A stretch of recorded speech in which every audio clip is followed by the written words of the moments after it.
J'ai longtemps erré sans guide, altéré des vrais bonheurs.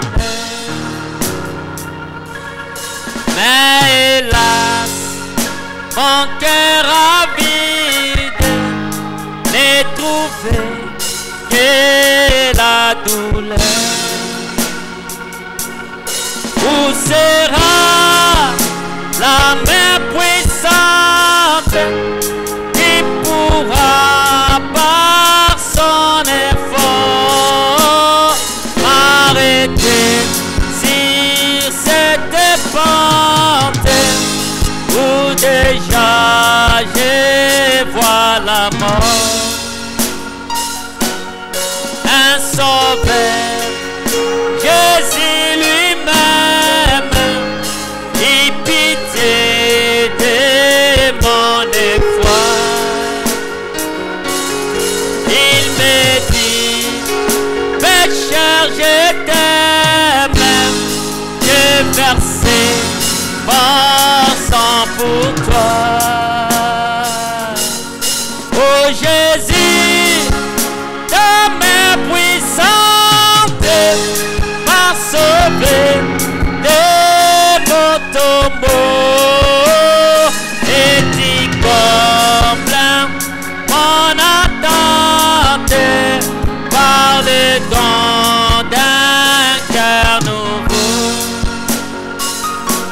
Oh, j'ai saisi cette assurance, c'est pardon qui m'a porté. J'ai livré sans résistance tout mon cœur, il est voulu. Oh Jésus, ta main puissante m'a sauvé de mon tombeau et tu combles et par le don d'un cœur.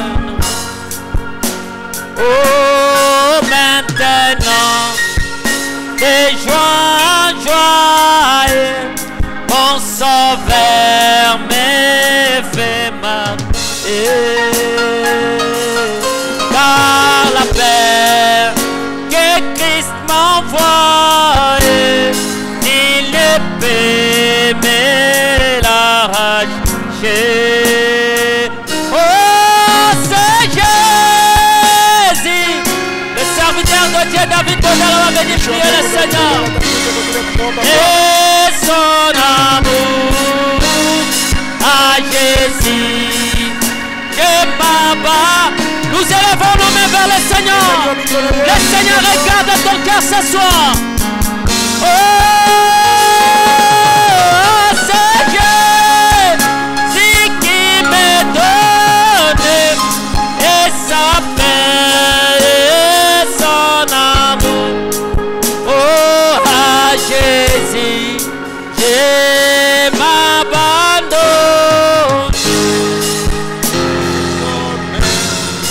Et ça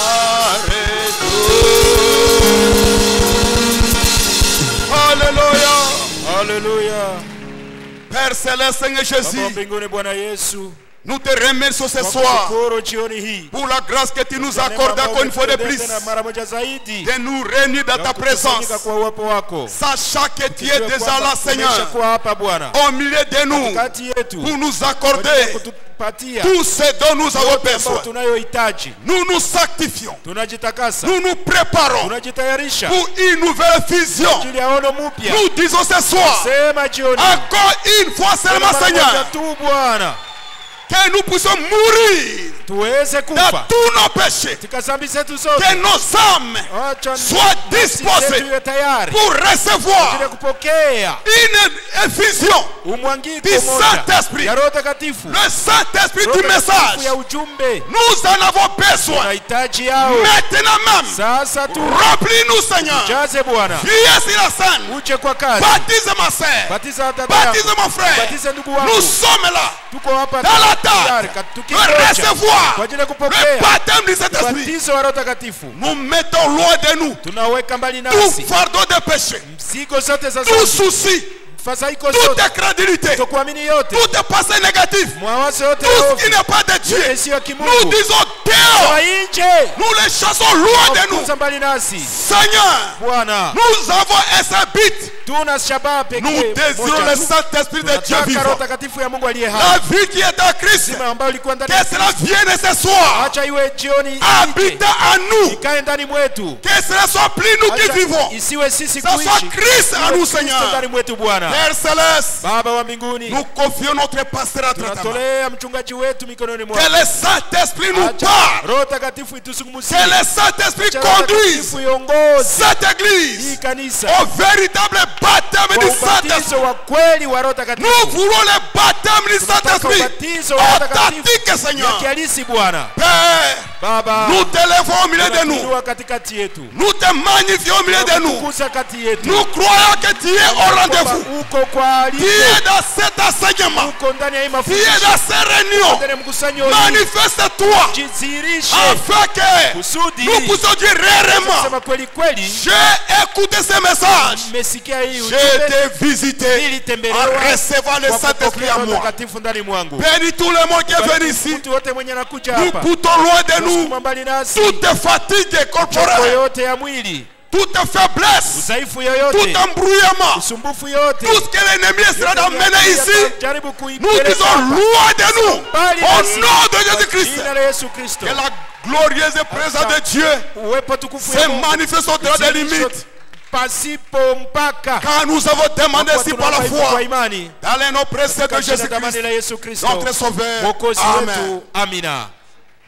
Alléluia. Haleluya. Dieu soit loué. Cha Mungu asifiwe. Que le Seigneur bénisse. Cha Bwana awabariki. Amen. Amina. Ainsi sentez-vous à l'aise. Hivyo mjisikie huru. Vous êtes dans la maison de Dieu. Uko nyumbani mwa Mungu. Nous allons chanter ces cantiques dans le numéro 37. Taimba nyimbo kwa namba yake Et temps est plein 37. de transitions. Wakati najaa Nous mageuzi. chantons tous avec joie avant d'écouter la parole. Tunaimba sote na furaha kabla tusikie neno.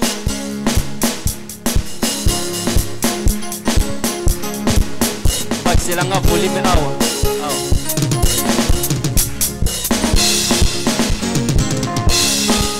Oh, le temps est plein de transitions. Yes, éternel, immuable. L'espérant des choses éternelles. Dans l'immuable main de Dieu, oh Dieu ma soeur. Oh, alléluia.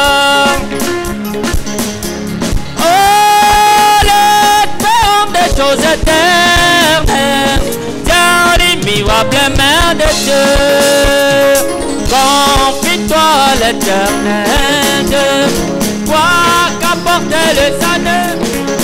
Oh, si tes amis t'abandonnent, attache-toi toujours en lui, oh Dieu ma soeur. Oh, tiens, tiens, tiens. Espérons des choses éternelles, dans l'immuable mer de Dieu. Oh, ne combatte pas les richesses qui pourrissent rapidement. Oh, cherche les trésors célestes qui ne passeront jamais. Oh, tiens, tiens, tiens. Oh, alléluia.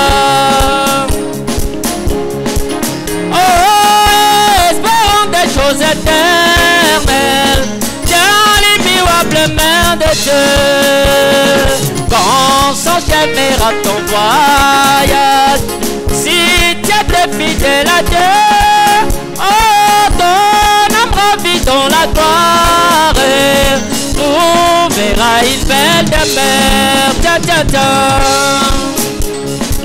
Oh, alléluia. Oh, espérons des choses éternelles.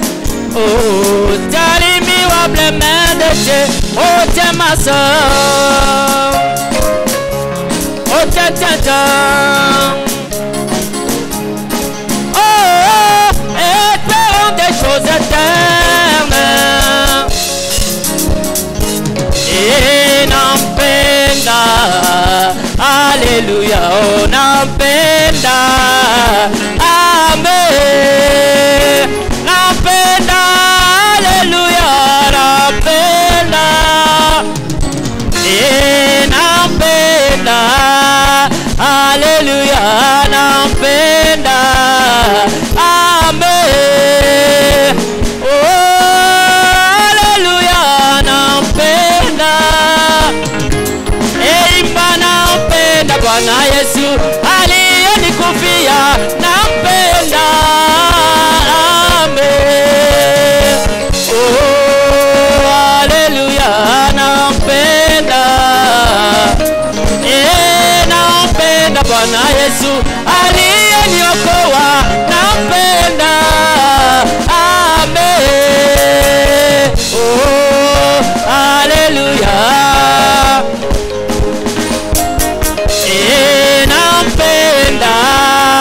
Alléluia, nampenda, amen.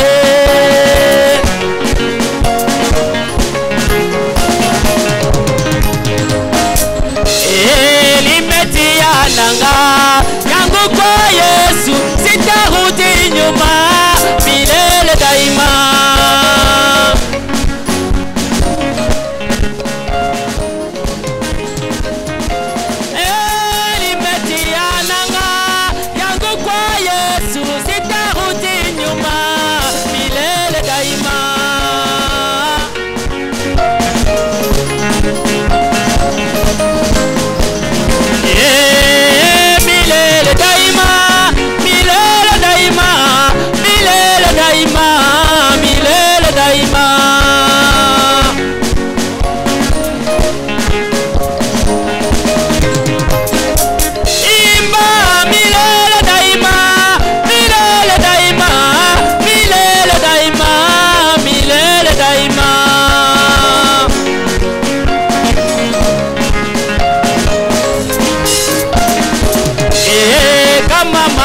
Kanisa wembe upendo wa Mungu, imba kama mawembe wa ndogo, wimbi upendo wa Mungu, tumbe haleluya, haleluya, haleluya, tumbe haleluya, tumbe haleluya, haleluya, haleluya, tumbe haleluya.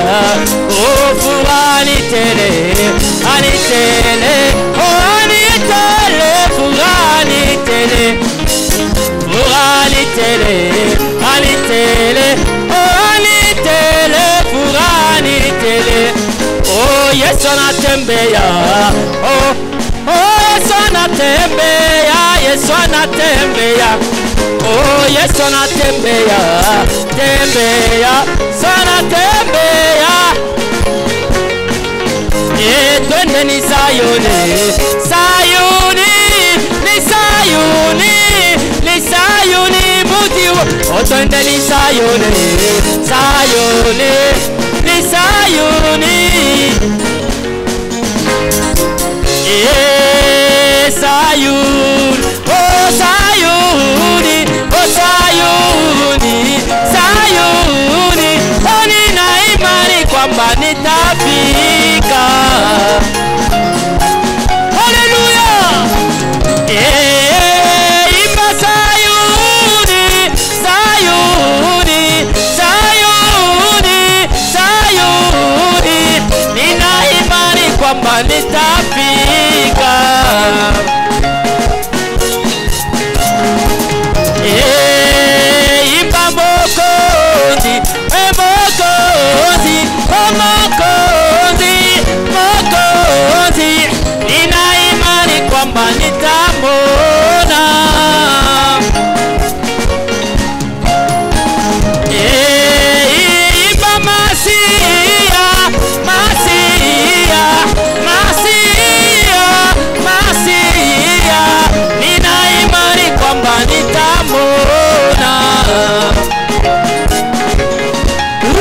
Poussez des cris de joie.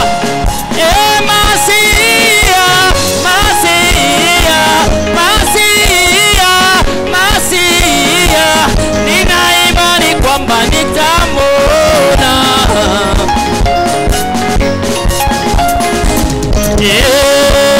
Imba milele, milele, milele, milele, nina imani kwamba nitaishi.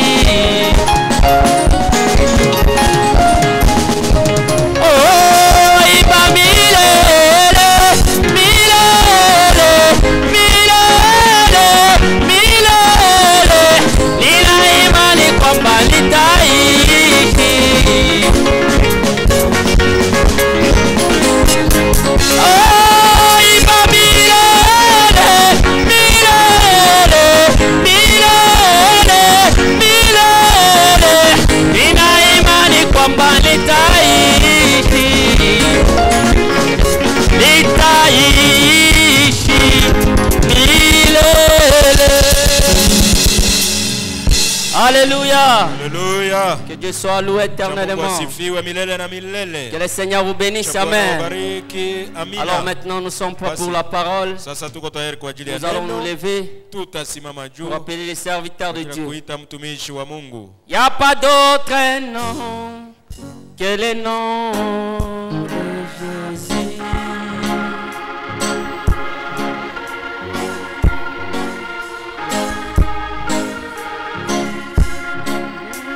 Pas d'autre nom que le nom de Jésus. Il est dit de gloire. Il est dit de gloire.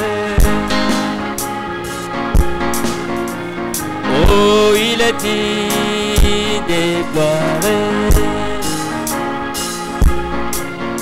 Oh, il est dit de puissance, louange.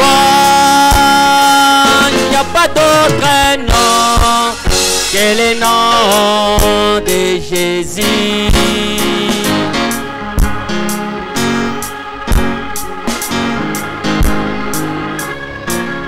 Oui, il n'y a pas d'autre nom que le nom de Jésus.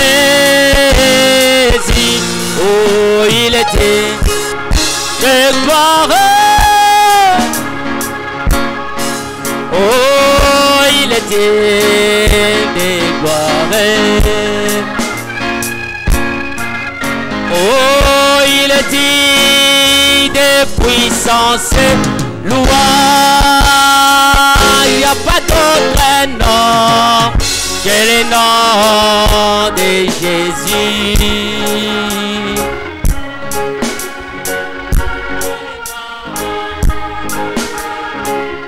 Oui, il n'y a pas d'autre nom, oh, que le nom de Jésus. Et il était de gloire. Oh, il était de gloire. Oh, il était de gloire. Oh, il est dit de puissance et louange. Il n'y a pas d'autre nom que le nom de Jésus.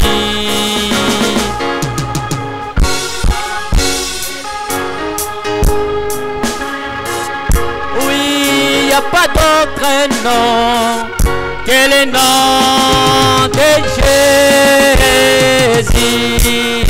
Il est dit de gloire.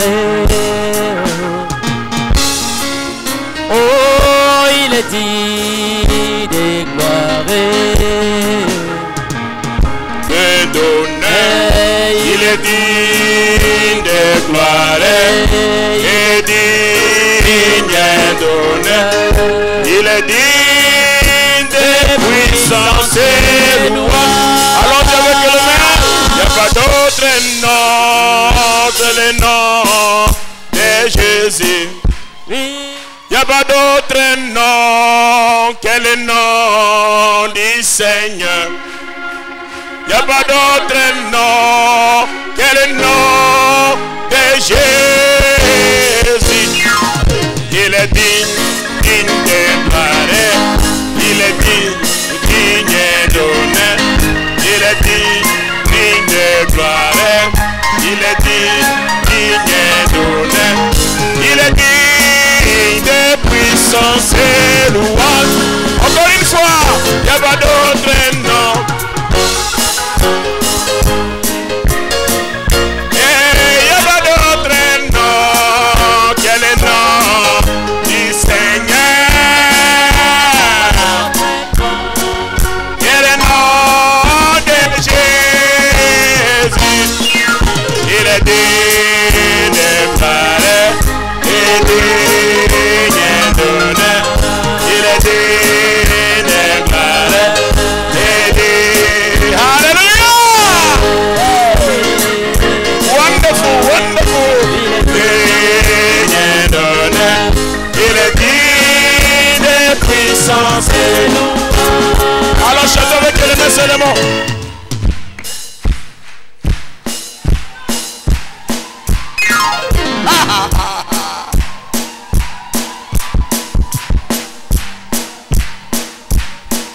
Il est digne de gloire et digne d'honneur.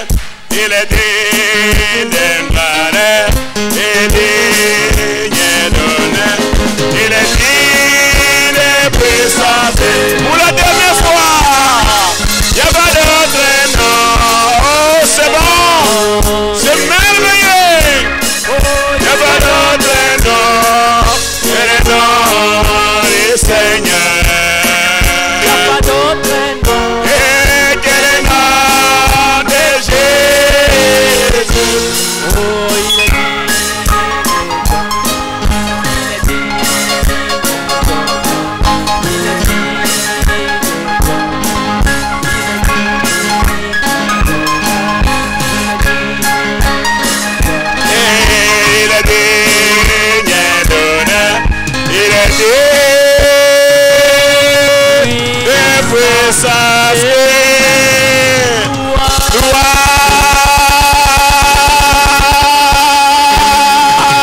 Alléluia, alléluia, alléluia, alléluia.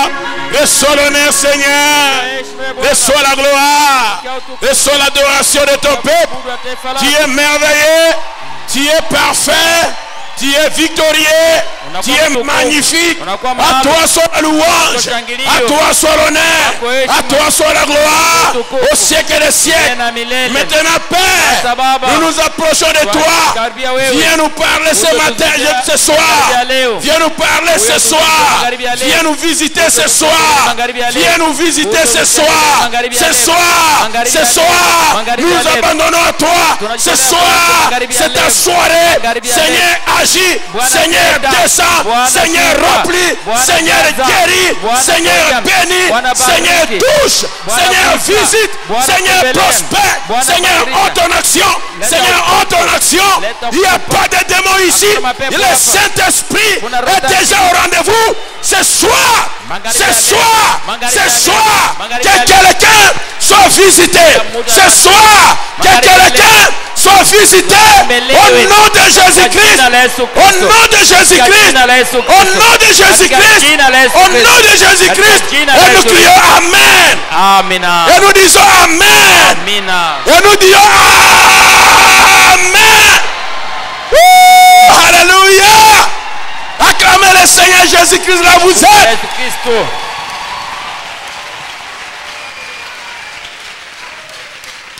Quelle atmosphère. Aligani ya majira. Sentez-vous bien dans la maison du Seigneur? Est-ce que tout va bien? Alléluia, tout va bien. Amen. Je vais racheter un peu le temps. Oh, c'est encore adorer le Seigneur comme ça. Merci beaucoup. Amen. Ainsi, prenez vos Bibles. Nous allons lire Actes des apôtres. Tutasoma katika Matendo ya Mitume. Actes chapitre 2. Acte 2, 37, 39 et acte 10. Matendo sura 2. Après avoir, verset 37, acte 2, 37.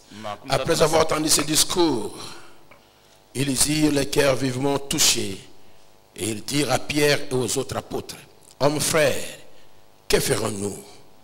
Pierre leur dit, répondez-vous et que chacun de vous soit baptisé au nom de Jésus-Christ pour le pardon de vos péchés et vous recevrez le don du Saint-Esprit. Car la promesse est pour vous, pour vos enfants et pour tous ceux qui sont au loin, en aussi grand nombre que le Seigneur notre Dieu les appellera. Wakati waliposikia maneno haya wakachoma katika mioyo yao, wakawaambia Petro na mitume wengine, ndugu zetu, tufanye nini? Petro akawaambia, tubuni mkabatizwe kila mmoja kwa jina lake Yesu Kristo, mupate ondoleo la dhambi zenu, nanyi mtapokea zawadi ya Roho Mtakatifu. Kwa sababu ahadi hii ni kwa ajili yenu na watoto wenu na kwa watu wote walio mbali na wote watakaoitwa na Bwana Mungu wetu. Amen. Amen. Maintenant, prenons chapitre 10. Sura 10. Chapitre 10. Sura 10. À partir du verset 42. Tangia 12.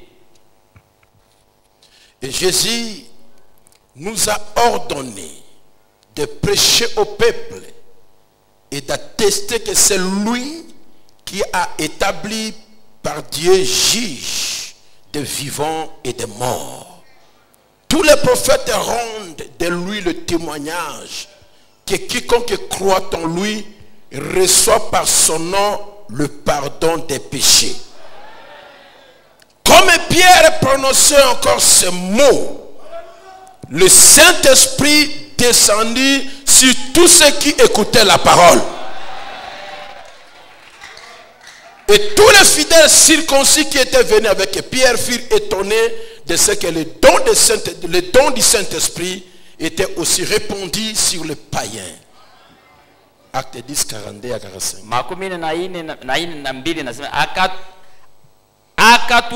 Akatuagiza tuhubiri watu na kushuhudu ya kuwa ndiye yeye aliyeamriwa na Mungu awe muamuzi wa hai na wafu. Huyu manabii yote wanamshuhudia ya kwamba kwa jina lake kila mtu ambaye anamwamini atapewa usamehe wa dhambi. Petro akingali kusema maneno haya, Roho Mtakatifu akawaangukia wote waliosikia lile neno, na wale wenye tohara waliamini. Na wale wenye tohara waliamini wakashangaa, ndio wote waliokuja pamoja na Petro, kwa sababu zawadi ya Roho Mtakatifu ilimimiwa hata juu ya mataifa vile vile. Amen. Que Dieu bénisse, asseyez-vous. Et que le Seigneur ajoute beaucoup de bénédictions à la lecture de cette glorieuse parole. Amen. Amina. Est-ce que tout va bien? Au nom de Jésus-Christ, tout va bien. Tout va bien. Merci. Ce soir, je voulais parler un tout petit peu. Vous savez, cet enseignement à Igabarrière en 1995, cela nous avait pris des mois et des mois. Et là, aujourd'hui, nous faisons de petites synthèses. Amen. Amina. Et pour parler sur comment le recevoir, cela avait aussi pris beaucoup de jours. Aujourd'hui, je vais parler seulement aujourd'hui. Et demain, on pourrait parler aussi autre chose. Et on se laisse conduire par l'Esprit de Dieu.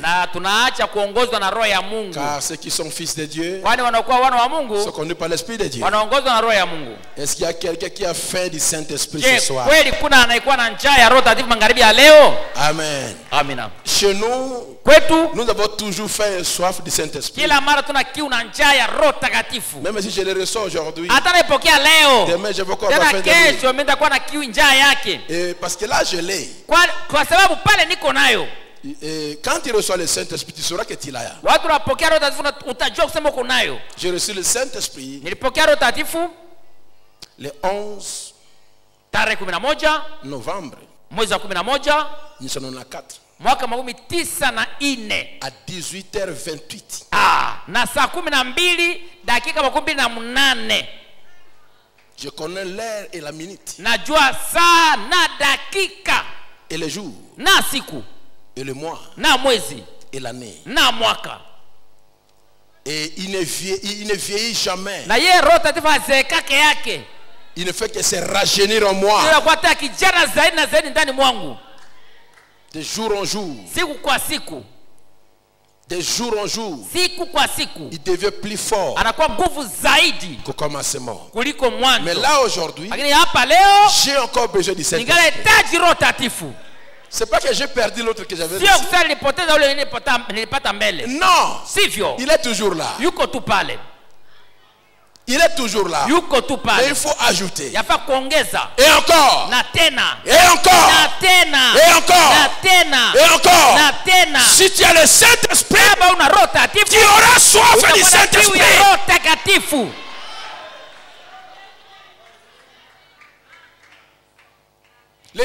Jésus avait dit à ses disciples, Yesu aliambia wanafunzi wake, allez prêcher la parole, baptisez au nom du Père et du Fils et du Saint-Esprit. mwende mhubiri neno, mbatize kwa jina la Baba, Mwana, Roho Takatifu, Et faites des disciples. na mfanye wanafunzi.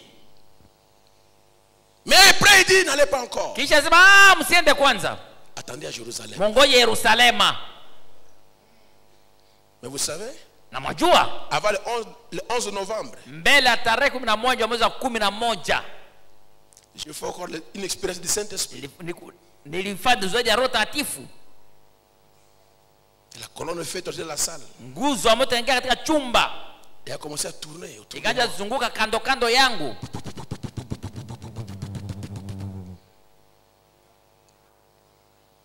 Ce sont les choses. Ça, l'autre là, je n'ai jamais parlé de ça. Ile ingine siyaizungumziaka. Je l'ai gardé dans mon cœur pendant tout ce temps. Nili- C'est secret. Nilichunga moyoni mwangu muda ya masiku ile yote, ni siri. Et le lendemain, Na kesho yake quand j'étais sorti, nilipotoka, je n'étais plus la même personne. sikuwa tena ule mtu wa mbele.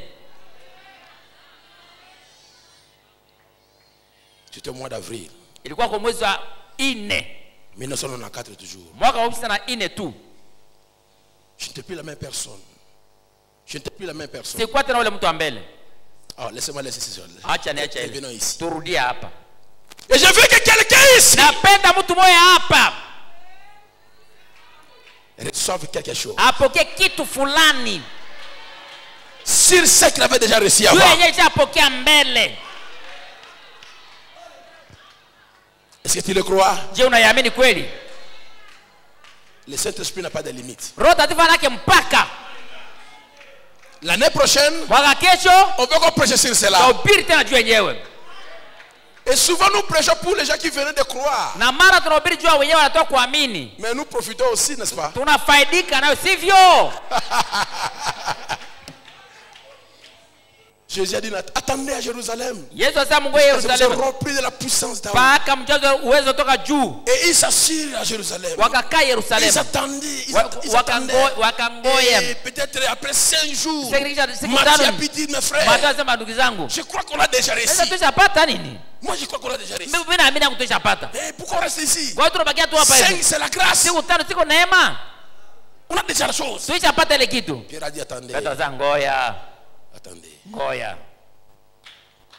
Lui, quand le maître avait réussi, Je, wati Bwana alipokeaka, le ciel fut ouvert. fungulikanaka. L'esprit descendit Na la roho colonne de ilishuka feu kuzu wa comme moto. une colonne. Ua. C'est posé sur lui Tua juu et yake. disparu. Ikatoweka.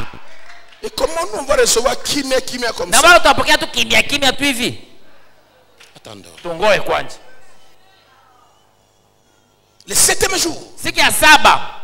peut-être Jacques pouvait dire Sasa ile Yakobo ongeza sema 7. 7. C'est le chiffre de 10. Hesabu ya Mungu. 7 là, c'est 7 l'achèvement. malizika. Nous avons la chose Kisha Pierre. pata kitu Petro. Il dit, mais Jacques, Sasa Yakobo, tu as encore peur d'ouvrir la fenêtre? ungana boka kufungula madirisha? Assis-toi. Kala kwanja. Qu'est-ce qu'on va faire maintenant? Tutafanya nini On va basi? chercher qui va remplacer Judas Tutatafuta nani atakamata nafasi ya Yuda. pour se distraire un peu. Hivi bazubale kidogo, baburudike kidogo. Et ils vont prendre Matthias. Baenda mata Matias. Il n'avait même pas le Saint-Esprit. Hakuwa hata na Roho Takatifu. Et même n'avait pas le Saint-Esprit. Wao wenyewe pia Comment hawakuwa na Roho peut-il Takatifu. faire un bon choix? Bangefanya uchaguzi mzuri namna gani? Matthias. Matias. Ils ont continué. Banaendelea. Comment continuer? Bataendelea namna gani? Non, non, non, attends, non. Pierre dit, Tungoje. je sens que Petro, quelque chose nasikia va kitu arriver. fulani itatendeka. Nous sommes le 10e jour. Tuko siku ya 10, c'est le 10. chiffre d'homme. 10 ni hesabu ya wanadamu. 11, oh, le 11 chiffre du 11e heure. watumishi wa siku ya 11 ya saa 11. Tungoe kidogo. Alléluia. Alléluia. Alléluia. Non, non, pardonne-moi. De 8. 8 kwanza. 8 jours, 9 Sio jours. una 9. Sasa hapana tungoe. Hapana. Je sens l'impression. Nasikia mkazo.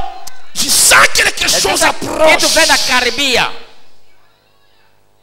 Quelque chose approche. Kitu fulani unakaribia. Prions encore. Tuombe tena. Prions encore. Tuombe tena. Prions encore. Tuombe tena. C'était le 10e jour. Ilikuwa siku ya 10. Ça fait 50. Inafaa 50. Et 50. Na 50 Le jubilé. ilikuwa yubile. La délivrance. Ilikuwa ukombozi. C'était le jour où chacun devait retourner de son héritage. Alors qu'ils étaient là, à 6 heures du matin, ils ont commencé à prier à 5 heures, 6 heures, 7 heures. La prière ne se terminait pas. 8 heures, 9 heures.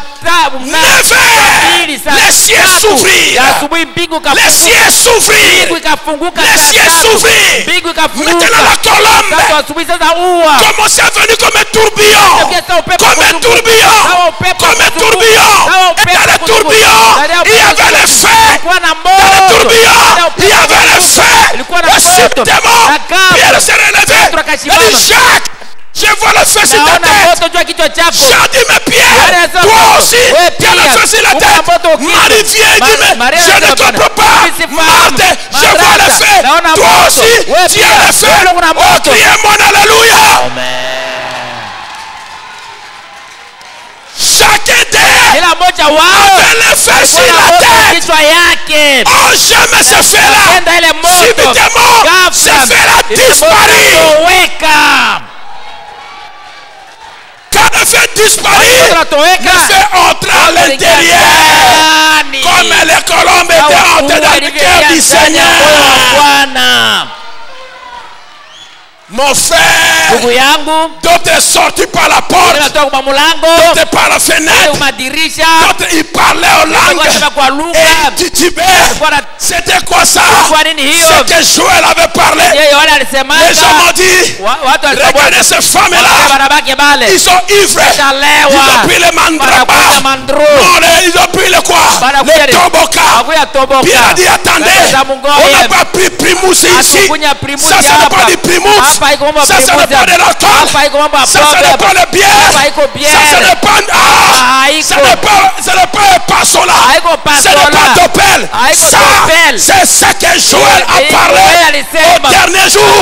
Je déverserai mon esprit sur toutes tes chairs. Vos fils et vos filles prophétiseront. Les jeunes gens auront des visions. Je dis, nous sommes au temps de la fin. Laisse que la même chose se passe avec toi ce soir.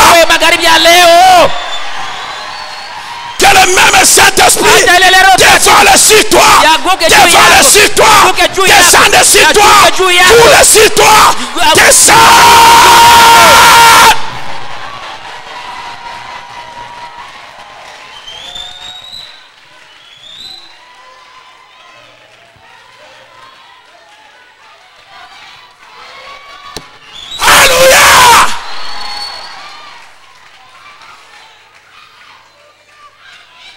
Je suis arrivé à Turquie. À la maison, Marie avait fait Christ a mouru. J'ai lu l'histoire. J'ai lu une histoire. Avant que Marie ne meure, son corps était plein de gloire. Du Saint-Esprit était marqué qu'elle était comme transparente. Oh, le Saint-Esprit avait changé le corps, avait donné vivifier le corps. Que le même Saint-Esprit vivifie ton âme, vivifie ton esprit, vivifie ton corps, te donne la vie, que tu ne sois plus la même femme, ni le même homme. Alléluia. Alléluia.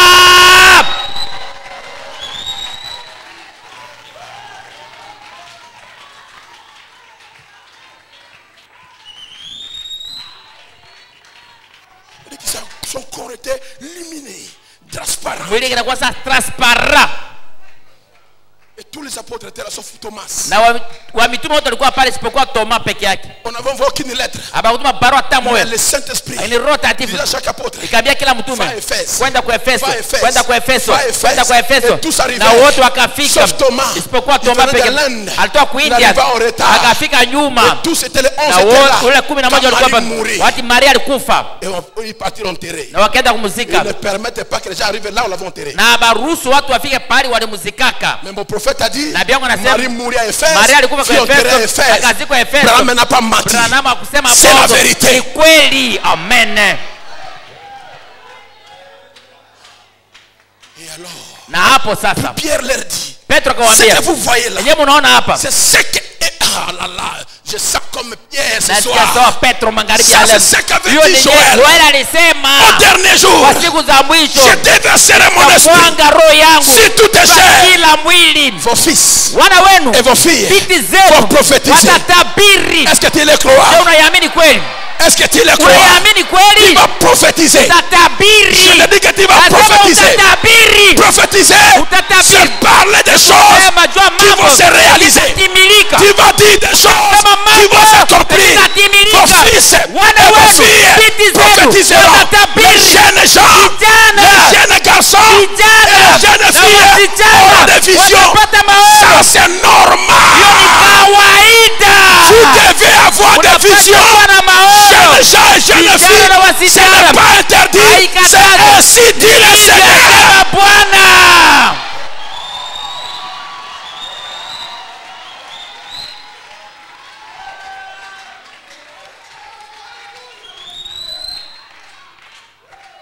Cela est donné Zarara. Inaletwa ovyo ovyo.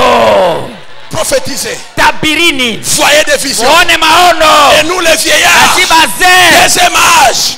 Troisième âge. Nous aurons des songes. Il est le même Dieu qui donne des songes. Il est le même Dieu qui donne des visions. Il est le même Dieu qui donne des prophéties. Contrôle ta bouche. Je dis contrôle ta bouche. Toi qui as le Saint-Esprit, jeune homme, jeune fille, contrôle ta bouche. Toi maman, contrôle ta bouche. Ne maudis pas, parce que ce que tu maudis, cette malédiction arrivera. Bénissez, car ce que vous bénissez arrivera. Oh, dis-moi l'amène là où vous êtes.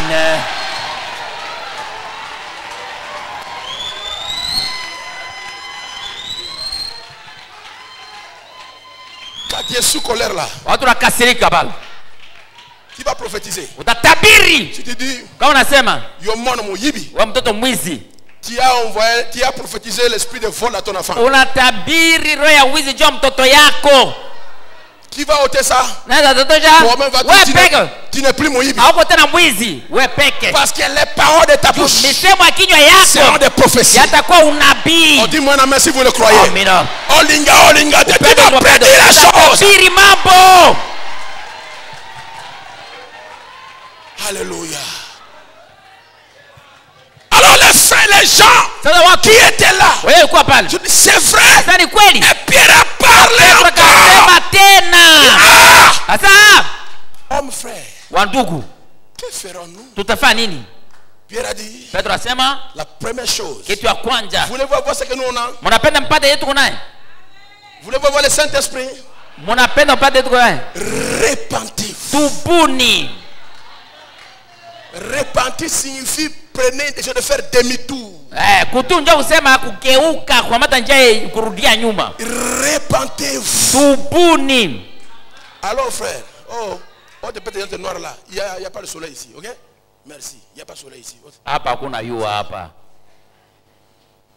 Anti-soleil, n'est-ce pas? Il n'y a pas de soleil ici. Hakuna jua hapa kuvala anti-soleil. Ne portez plus net noir dans l'église ici. Msivatera balileta nyeusi ndani ya kanisa hapa.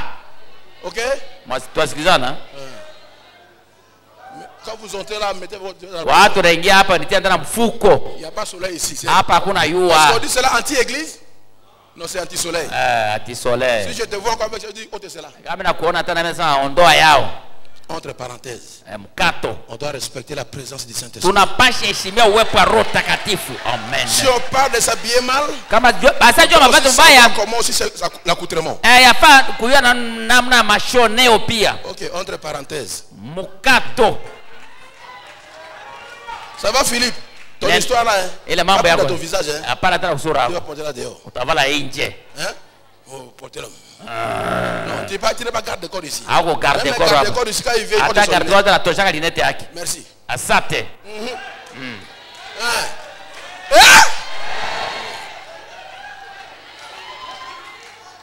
Réussir la puissance. Walipokea uwezo. Tutafanya nini? Lisons le prophète. Tusome nabii. Alléluia. Lisons le prophète. Tusome nabii. Est-ce que tu es avec moi là où tu es?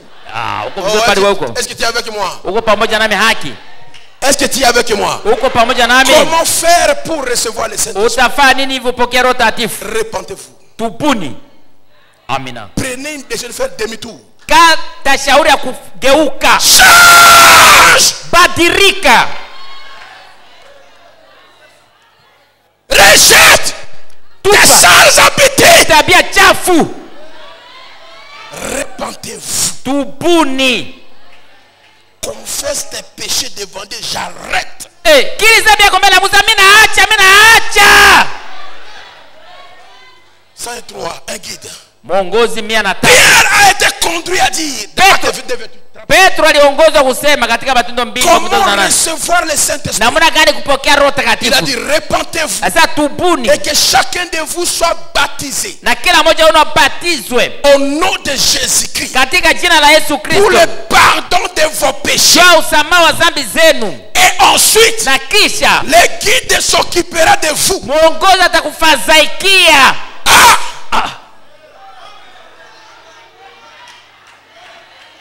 Tu es déjà baptisé? Ushabatizwa? OK. Mzuri. Répands-toi. Tubu sasa. Et le guide s'occupera de toi. Mwongozi atakufadhaikia. Pour le reste du chemin. C'est ça qu'il faut faire. D'abord, répandez-vous de vos péchés. Amen. De votre incrédulité. Tu ne vas pas crier ces choses. Répandez-vous. Puis soyez baptisés. Et ensuite, le guide s'occupera de vous pour le reste du chemin. C'est votre devoir. C'est votre devoir de vous repentir. C'est votre devoir d'être baptisé. Alors c'est le devoir du guide de s'occuper de vous pour le reste du chemin, pour vous conduire de l'averti à la connaissance, à la tempérance, à la patience, à la piété, à l'amour fraternel, et le Saint-Esprit vous sert. Amen.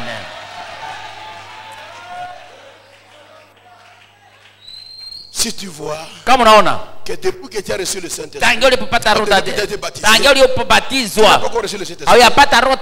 parce que le Saint-Esprit travaille avec toi. Les jours que tu fus baptisé, il y a vu certaines choses parties de toi. Tu as la foi, tu crois à la parole. Tu as la vertu de prier. Tu as connaître la parole. Qui te donne ça? C'est le Saint-Esprit. Il est avec toi. Il est avec toi. Et après il t'amène de la connaissance à la tempérance. Tu commences maintenant à voir que même si on t'injure, comme auparavant si on t'injurait, tu es prêt à te battre. Mais on t'injure, ça ne fait plus rien. Qu'est-ce qui arrive? C'est lui qui a mis en toi la tempérance. Les motos, c'est parti. Parce que tu ne peux pas recevoir le Saint-Esprit si tu n'as pas la tempérance. L'inspecteur ne va pas sceller le wagon. Mchunguzi hatatia muhuri ku wagon. Après qu'il a donné la tempérance, Kisha kupatia ile tu commences kujizuiza, à supporter les erreurs, unaanza à kuvumilia supporter makosa, les injures, unaanza kuvumilia les matusi, moqueries. Ça kuchekelewa, bouillonne à l'intérieur, yanatokota ndani. mais aucune mauvaise réaction. Hakuna tendo mbaya unaleta. L'eau d'hiver, c'est l'eau froide. Unamwaga maji ya baridi. Ça éteint le feu qui s'allume. Yanazima moto ilikuwa na waka. Watu wanasema kweli Watu kweli ah. mtu anabadilika. Ah, mtu Cet anabomoa homme a nisolo. changé. Mtu anabadilika Parce que la kweli. méchanceté, Yule ukali, la colère, kasirani, l'impulsivité ile que tu étais, moto ulikuwa nayo. Kuchia mbuka. Gume c'est sio fini gume. maintenant. Inaisha sasa. Tu regardes celui qui te parle. Unaangalia mwenye Il le unasema, regarde, dit, unamwangalia. Unacheka hapo tu. qu'est-ce qui arrive? Inatendeka. C'est le guide qui te conduit. Kuongoza na Oh, kuongoza. dis-moi un amen. Sema amina. Après, tu as la patience. saburi. Tu commences à patienter. Unaanza kungoya. Tu pries. Il n'y a pas Unaomba. de réponse. Hakuna Tu ne jibu. rétrogrades pas. Hautarudia Tu continues nyuma. encore à prier. Unaendelea tu Tu kuomba. pries. Tu Unaomba. attends. Et tu Unangoja. patientes. Na Et la unangoya. chose arrive. Na mambo Et yanatendeka. après, Na tu as la kisha, piété. una utawa. Tu ne forces plus de vivre la parole. Haujikaze tena kuishi neno. Est-ce que tu me comprends bien? Unanifahamu mzuri kweli? Qui te fait cela? Nani C'est le anafanya? Saint-Esprit Ni qui Roho fait Mtakatifu ça. anafanya hayo mambo. Tu commences à vivre la piété. Unaanza kuishi utawa. Kimungu. Kimungu. Nakuwa sawa Mungu. Les choses changent. Mambo yanabadilika. Mais il y a encore, quand le mal arrive à ton Watu ambao ennemi, nafikia adui yako, tu es encore erré. ungelikuwa na Les furaha. sept peut te prendre Roho corps, il va Mtakatifu t'amener na à l'amour kupeleka fraternel. kwenye upendo wa undugu. Et quand il t'amène là-bas, Watu wanapenda quand kupenda ton ennemi a des problèmes, Watu adui ça te anapata fait magumu, mal. Tu n'as inakuumiza. pas la joie. Hauna Tu furaha. regrettes. Unauzika. Pourquoi ça lui est-il arrivé? Kufikia hivi? Là, tu es maintenant Pale prêt. unakuwa tayari sasa. Alors, il va dire, Pale, pasteur, kama mchungaji, prêche sur le ubiri Saint-Esprit. kwa Roho Mtakatifu. Parce que je suis prêt à Niko sceller tayari cet kutia enfant. muhuri huu Je suis mtoto. prêt à sceller Niko cet tayari garçon. kutia ule À kijana sceller muhuri. cette fille. Kutia ule muhuri Est-ce que tu es prêt pour le Wewe unataka scellement? kutia muhuri kweli? Lui regarde. Il dit il est prêt. Alors maintenant, il va descendre. Atashuka. Pas avec toi. Hapana Maintenant, wewe. il va entrer. Ataingia. Oh, toi. Mwako sasa ndani mwako.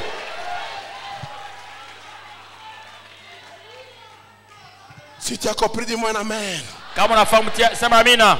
Dis-moi encore un amen si tu as compris. Amina. Alléluia. Amen. Oh, dis-moi un amen. Amen. Mais pasteur, vous parlez comme ça. Mais les frères là des jours de Pentecôte, Unasema hivi basi ishi kwa Pentecoste. ou bien les gens de Samarie, Watu wa Samaria. que Philippe a prêché. Yeye Filipo alihubiri tu. Il les a baptisés. Anabapatiza. Et Philippe a dit, Pierre et Jean venaient. Na anasema Petro na Yohana mkuye. Il arrivait, il a imposé. Wakafika na waweka tu mikono. Il reçut le Na Saint-Esprit. wakapata Roho Mtakatifu. Comment c'est là? Namna gani hivyo? Dieu est souverain. Mungu ni mwenyezi.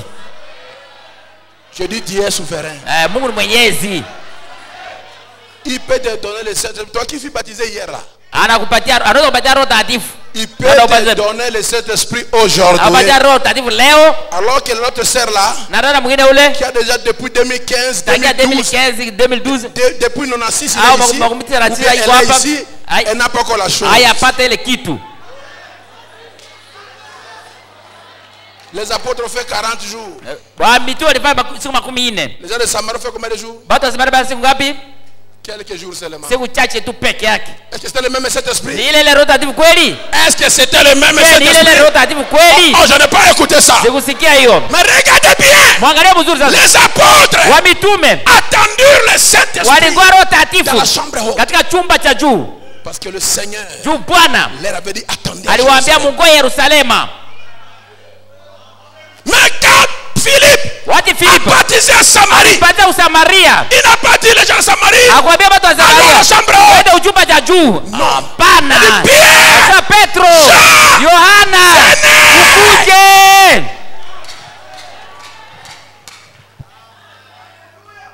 L'unique éthiopien Ule toache Ethiopia. n'a fait même pas un jour. Hakufuata siku mzima. Il est baptiste. Anapata Il kazi. dépose les Anapokea mains. mikono. Il reçoit les Anapokea Roho Mtakatifu. L'homme part en Ule mtu anaenda Éthiopie. Ethiopia. Philippe part Anataka ailleurs. pali ingine. Oh, j'aime Dieu. Napenda Mungu. Qui te donne le Saint-Esprit aujourd'hui? Aujourd'hui. Amen. Maintenant même. Sasa J'ai dit maintenant Nasema même. sasa Qui te sasa. remplit, c'est maintenant Akutane même. sasa Oh, sasa. je dis maintenant Nasema même.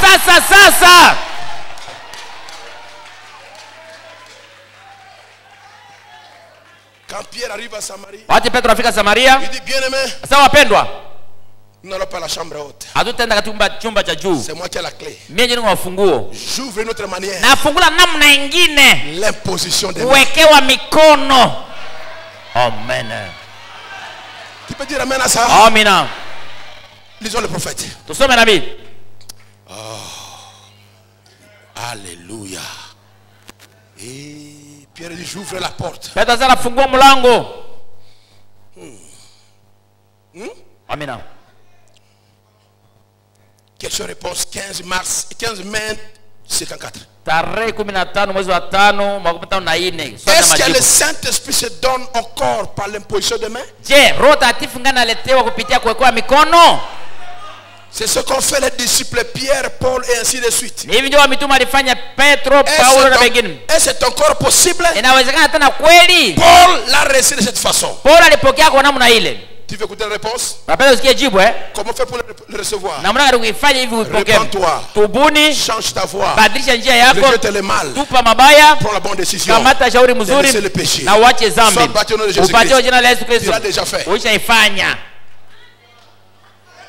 Alors si tu l'avais fait, Kama ulishaifanya, tu n'avais pas bien confessé. na ukukiri mzuri. Confesse. Kiri mzuri. Maintenant, qu'est-ce qu'il faut faire? Sasa naomba ufanye nini? Oui, mon cher frère. Ndio ndugu yangu. Ma chère sœur. Au dada yangu. Quelle que soit la personne. Haizuri kwa nani? Absolument. Bila shaka. Le Saint-Esprit se reçoit par l'imposition des mains. Roho Takatifu napokelewa kwa kupitia kuwekewa mikono. Amen. Oh, mais quelqu'un n'a pas dit amen? Amen. Le Saint-Esprit se reçoit par l'imposition des mains. Roho Takatifu napokelewa kupitia kuwekewa mikono. 115. 115. J'ai vu des gens tomber comme des mouches. Niliona watu wanaua kama manzi. Comme ça, au moment où le Saint-Esprit les saisit Watu Roho Takatifu washika par l'imposition des mains. kupitia kuwekewa mikono. Oui, Ndio. c'est la doctrine apostolique. Ni mafundisho ya mitume. Poser les mains. Kuweka mikono. Dis-moi un amen. Amen. Amina. Je ne sais pas si on va le faire demain Sijui utafanya kesho ou quel jour. au siku gani. Je ne sais pas ce qui va se passer. Ce qui va dire pour demain. Sijui yenyewe tasema kwa ajili ya kesho, sijui. C'est pas demain, dimanche. Kama si kesho kisia kwa ajili kama Le si jour haiko qui va siku donner. yeye siku yeye mwenyewe taleta. Mais il peut te remplir aujourd'hui. Hata kucheza lakini leo. Amen. Il dit ceci, 320.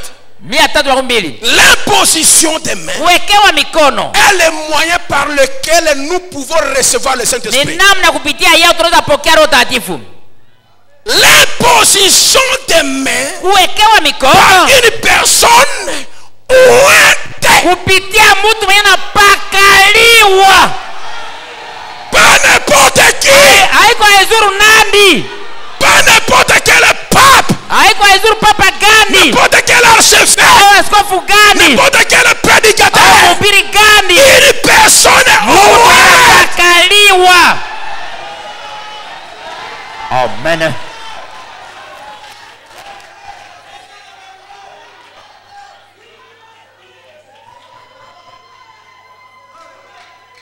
Ne laisse pas ta tête être imposée par n'importe qui. Usiache kichwa chako mtu yoyote aweke mikono yake juu yake. Parce que Pierre a dit un mot plus important, une phrase importante. Juu Petro alisema msemo moja faida sana. Ce que j'ai, Mimi niko naye. je te le donne. Kupatia. Amen. S'il n'a pas le Saint-Esprit, Kama ana Roho Takatifu, il va donner quoi? atakupatia nini?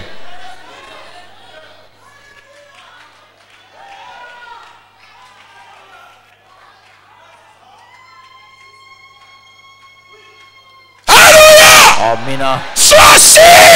Hakika. La personne qui va me poser les Yule mtu mains, atawekea cette mikono. personne-là Yule est mtu ouate. anapakaliwa. Elle est ouate du Anapakaliwa na Saint-Esprit Roho de Takatifu Dieu. ya Mungu. Amen.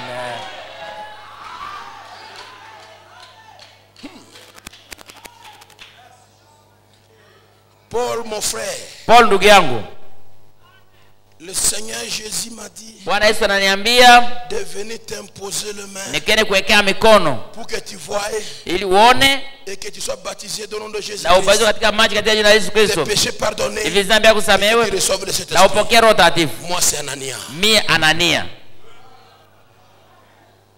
Alléluia. Amina. Et vous jeunes gens, Na nyinyi vijana, vous qui sautez et criez, nyinyi mnarukaruka na kulalamika.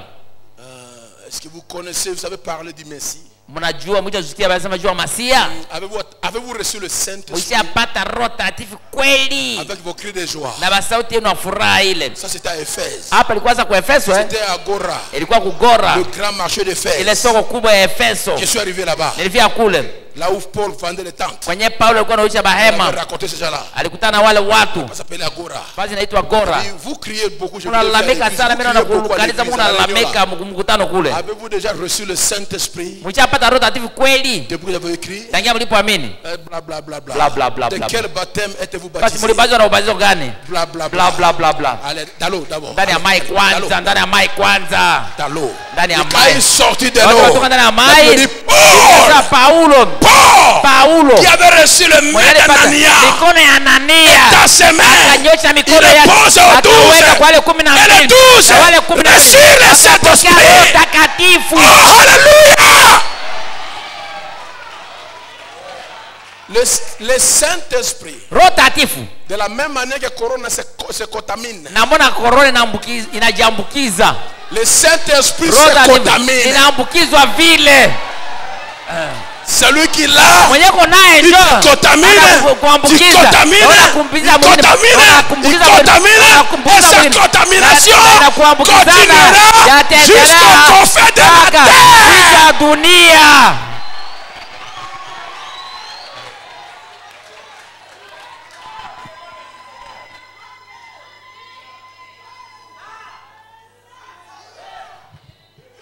Je vais lire ceci. Tasoma hii. Par semence originale. Neno lio neno mbegu halisi 399. 399. Maintenant nous allons aborder quelque chose de profond ici. Sasa tengena kitu ya kilindi hapa. C'est le prophète qui le dit. Nabii tunazungumza hapa. Maintenant observe cette église de sémence. Sasa mwangalie ile kanisa mbegu. Cette vraie église. Ile kanisa la kweli. Qui a le vrai. Yenye kuna kweli. La véritable sémence. Ile mbegu ya kweli.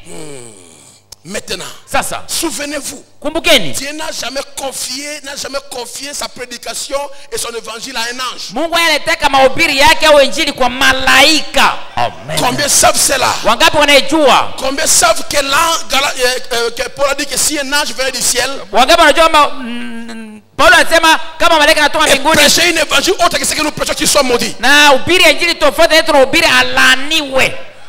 Donc l'ange est faux. S'il diffère avec la parole. Dieu est descendu encore plus bas que les anges. Et il a confié cela à des hommes qui étaient des fils. Voyez-vous cela? L'assemblée dit Amen. Regardez bien. Il n'a jamais confié cela aux anges. Oh, Philippe avait été à la Pentecôte à Jérusalem. Combien disent Amen à cela? L'unique qui était aussi là avec des docteurs en théologie, docteurs en droit. Mais pourquoi n'avait-il pas réussi? Ils sont retournés et étudiaient la prophétie. Bien qu'un ange ait dirigé Philippe vers lui, ijapo malaika aliongoza Filipo kwenye ule toashi, il fallait quand même que le germe de vie soit transmis par le corps. Iliombele chembe ya uzima ipitizwe ndio na mwili.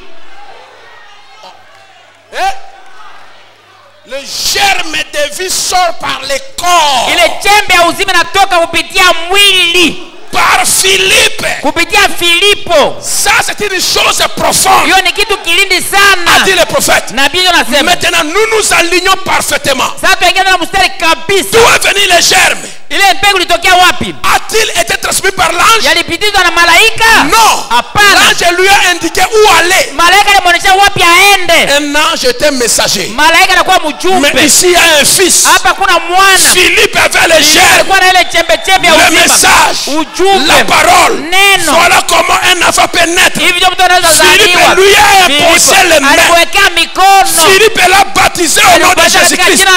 C'est de là que l'Esprit de Dieu est venu sur lui. Amen. L'ange, malaika, Il vient chez toi. anapokuja kwako, Il te donne pas le Saint-Esprit. hata kupatia Roho Takatifu, Il t'apporte un message. anakuletea tu habari, ujumbe Vient de Dieu. inatoka kwa Mungu, Mais le Saint-Esprit lakini vient Roho du Takatifu Fils. inatoka kwa mwana. Amen. C'est un fils qui transmet Mwana le ndio germe. anapitiza ile chembe chembe ya uzima. Oh, dis-moi amen là où tu es. Amina. Oh, alléluia. Amen. Les germes, quel venait du corps. Ile chembe chembe inatoka kwa Quel mwili. corps? Mwili Corps gani? de Christ. Mwili wa Kristo. Et Philippe était un membre du corps. Na Filipo alikuwa mwanamemba ya mwili. Maintenant, écoutez la même chose. Sasa msikie mambo sawa sawa. C'est produit dans Acte 10:48. Ilitendeka tena Matendo sura 10:18. Si Pierre était à Césarée. Petro alikuwa Cesare. Et dans la maison de qui? De Ndani Corneille. ya nyumba ya Corneli. L'ange a dit écoutez bien, quand l'ange est descendu. Malaika aliposhuka Alors sasa pale que Corneille wati Corneli jeûnait et priait alikuwa anafunga chakula la kuomba et construisait les synagogues. na Donnait les aumônes. alikuwa anatoa matoleo kwa sinagogi, Donnait ses dîmes. kuleta machakumi yake, C'est ce qu'il faisait. anafanya alikuwa anafanya. L'ange descend. Malaika anashuka, Au lieu que l'ange lui pose le main bali malaika mwekee mikono et lui donne le na Saint-Esprit. mpatie Roho Takatifu. L'ange lui dit, Malaika anamwambia je suis messager. niko Je mjumbe, ne suis pas dans le corps. siko ndani ya mwili. On voit quelqu'un allait appeler Pierre. Tuma mtu mwende ita Petro. Moi, j'ai la parole de la part de Dieu. Naleta kwa Mungu. Mais c'est Pierre qui est la Petro semence. ndio na mbegu. Amen. Dis-moi un amen. Amen. Va dire à Pierre. Wanaambia Petro, Quand Pierre viendra, wakati Petro atakuya, c'est lui qui va faire yeye atafanya les choses que Dieu lui fera de faire. atamwambia afanye. Moi, l'ange, Akiambia je malaika, n'ai pas la semence, sina mbegu, je n'ai pas la vie, sina je uzima, suis messager. niko tu Mais mjumbe. ce sont des Ni fils wana tu qui ont la semence, wana mbegu, qui ont la vie, wana qui uzima, ont la vie du wana uzima corps. ya mwili. L'ange Malaika, termine l'histoire. maliza maneno basi. Il dit non, Hapana, je n'ai pas ce que Pierre a. siko na sina yenye Petro kunaye. On voit les gens à Jopé Tuma batu kujope, aller appeler Pierre. baite njo Petro. Et Pierre, il était là. Na Petro alikuwa pale, Les gens arrivaient, ils watu voient une wanafika, vision. anaona ono. Et l'ange lui parle. Malaika anamwambia, Et il dit, va avec ces gens. kwenda na bale batu. Mais ange, Malaika, tu vas fatiguer là. mimi nachoka, haoni? Tu peux parler toi seul. Hautaenda wewe mwenyewe nini? J'ai pas un travail à faire Sina kazi ya kufanya dans l'histoire du Saint-Esprit. ndani ya mambo ya Roho Takatifu. Ce qui concerne le Saint-Esprit, Yeye anahusika Roho Takatifu. c'est entre Dieu et ses enfants. Ni kati ya Mungu na batoto yake. Je dis entre Dieu et ses Kati ya enfants. Mungu na batoto yake. Je répète, entre Dieu et Kati ya ses Mungu na enfants. batoto yake. Là, je n'ai rien à faire. Malaika hana cha kufanya. Il peut annoncer. Haweza tangaza Mais tu. celui qui fait le Mwenye travail anafanya kazi doit être un fils. inaomba kuwe mwana. Pas n'importe quel fils. Haizuru mwana gani? Fils de Dieu. Mwana wa Mungu? Pas seulement fils de Dieu. Sio tu mwana wa Mungu. Un fils de Dieu Mwana rempli. aliyejazwa.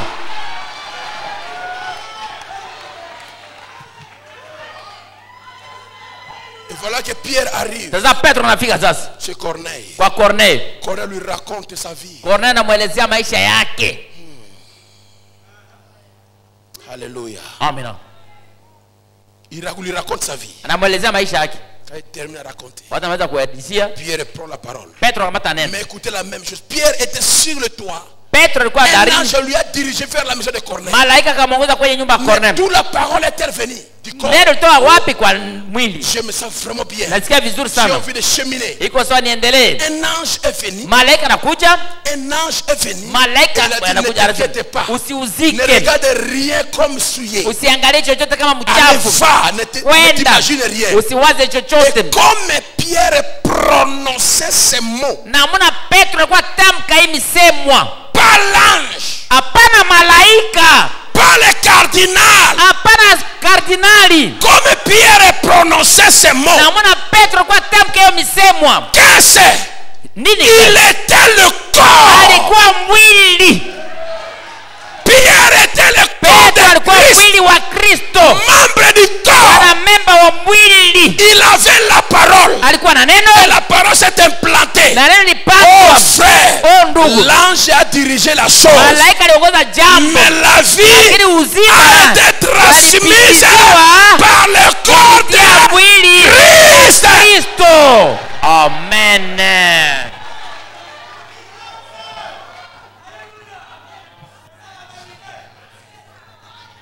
Alors que Pierre parlait, Wakati Petro alikuwa les anahubiri, gens écoutaient. watu wanasikiliza. Quand Pierre atteint seulement Wakati Petro anafikia tu le pardon de péché, ile usamaha wa dhambi, que Jésus est mort, kusema Yesu amekufa, la Bible dit, Biblia inasema il dit qu'il aliposema était mort pour le alikufa juu ya pardon des usamaha ya péchés. dhambi, L'expiation. ondoleo ya dhambi. Au même moment, Kwa ile wakati il reçut le wakapokea Roho Takatifu sans imposition bila de main. kuwekewa mikono. Tu peux aussi recevoir le Unaweza kupokea Roho Saint-Esprit Takatifu sans bila imposition de kuwekewa main. mikono. Amen.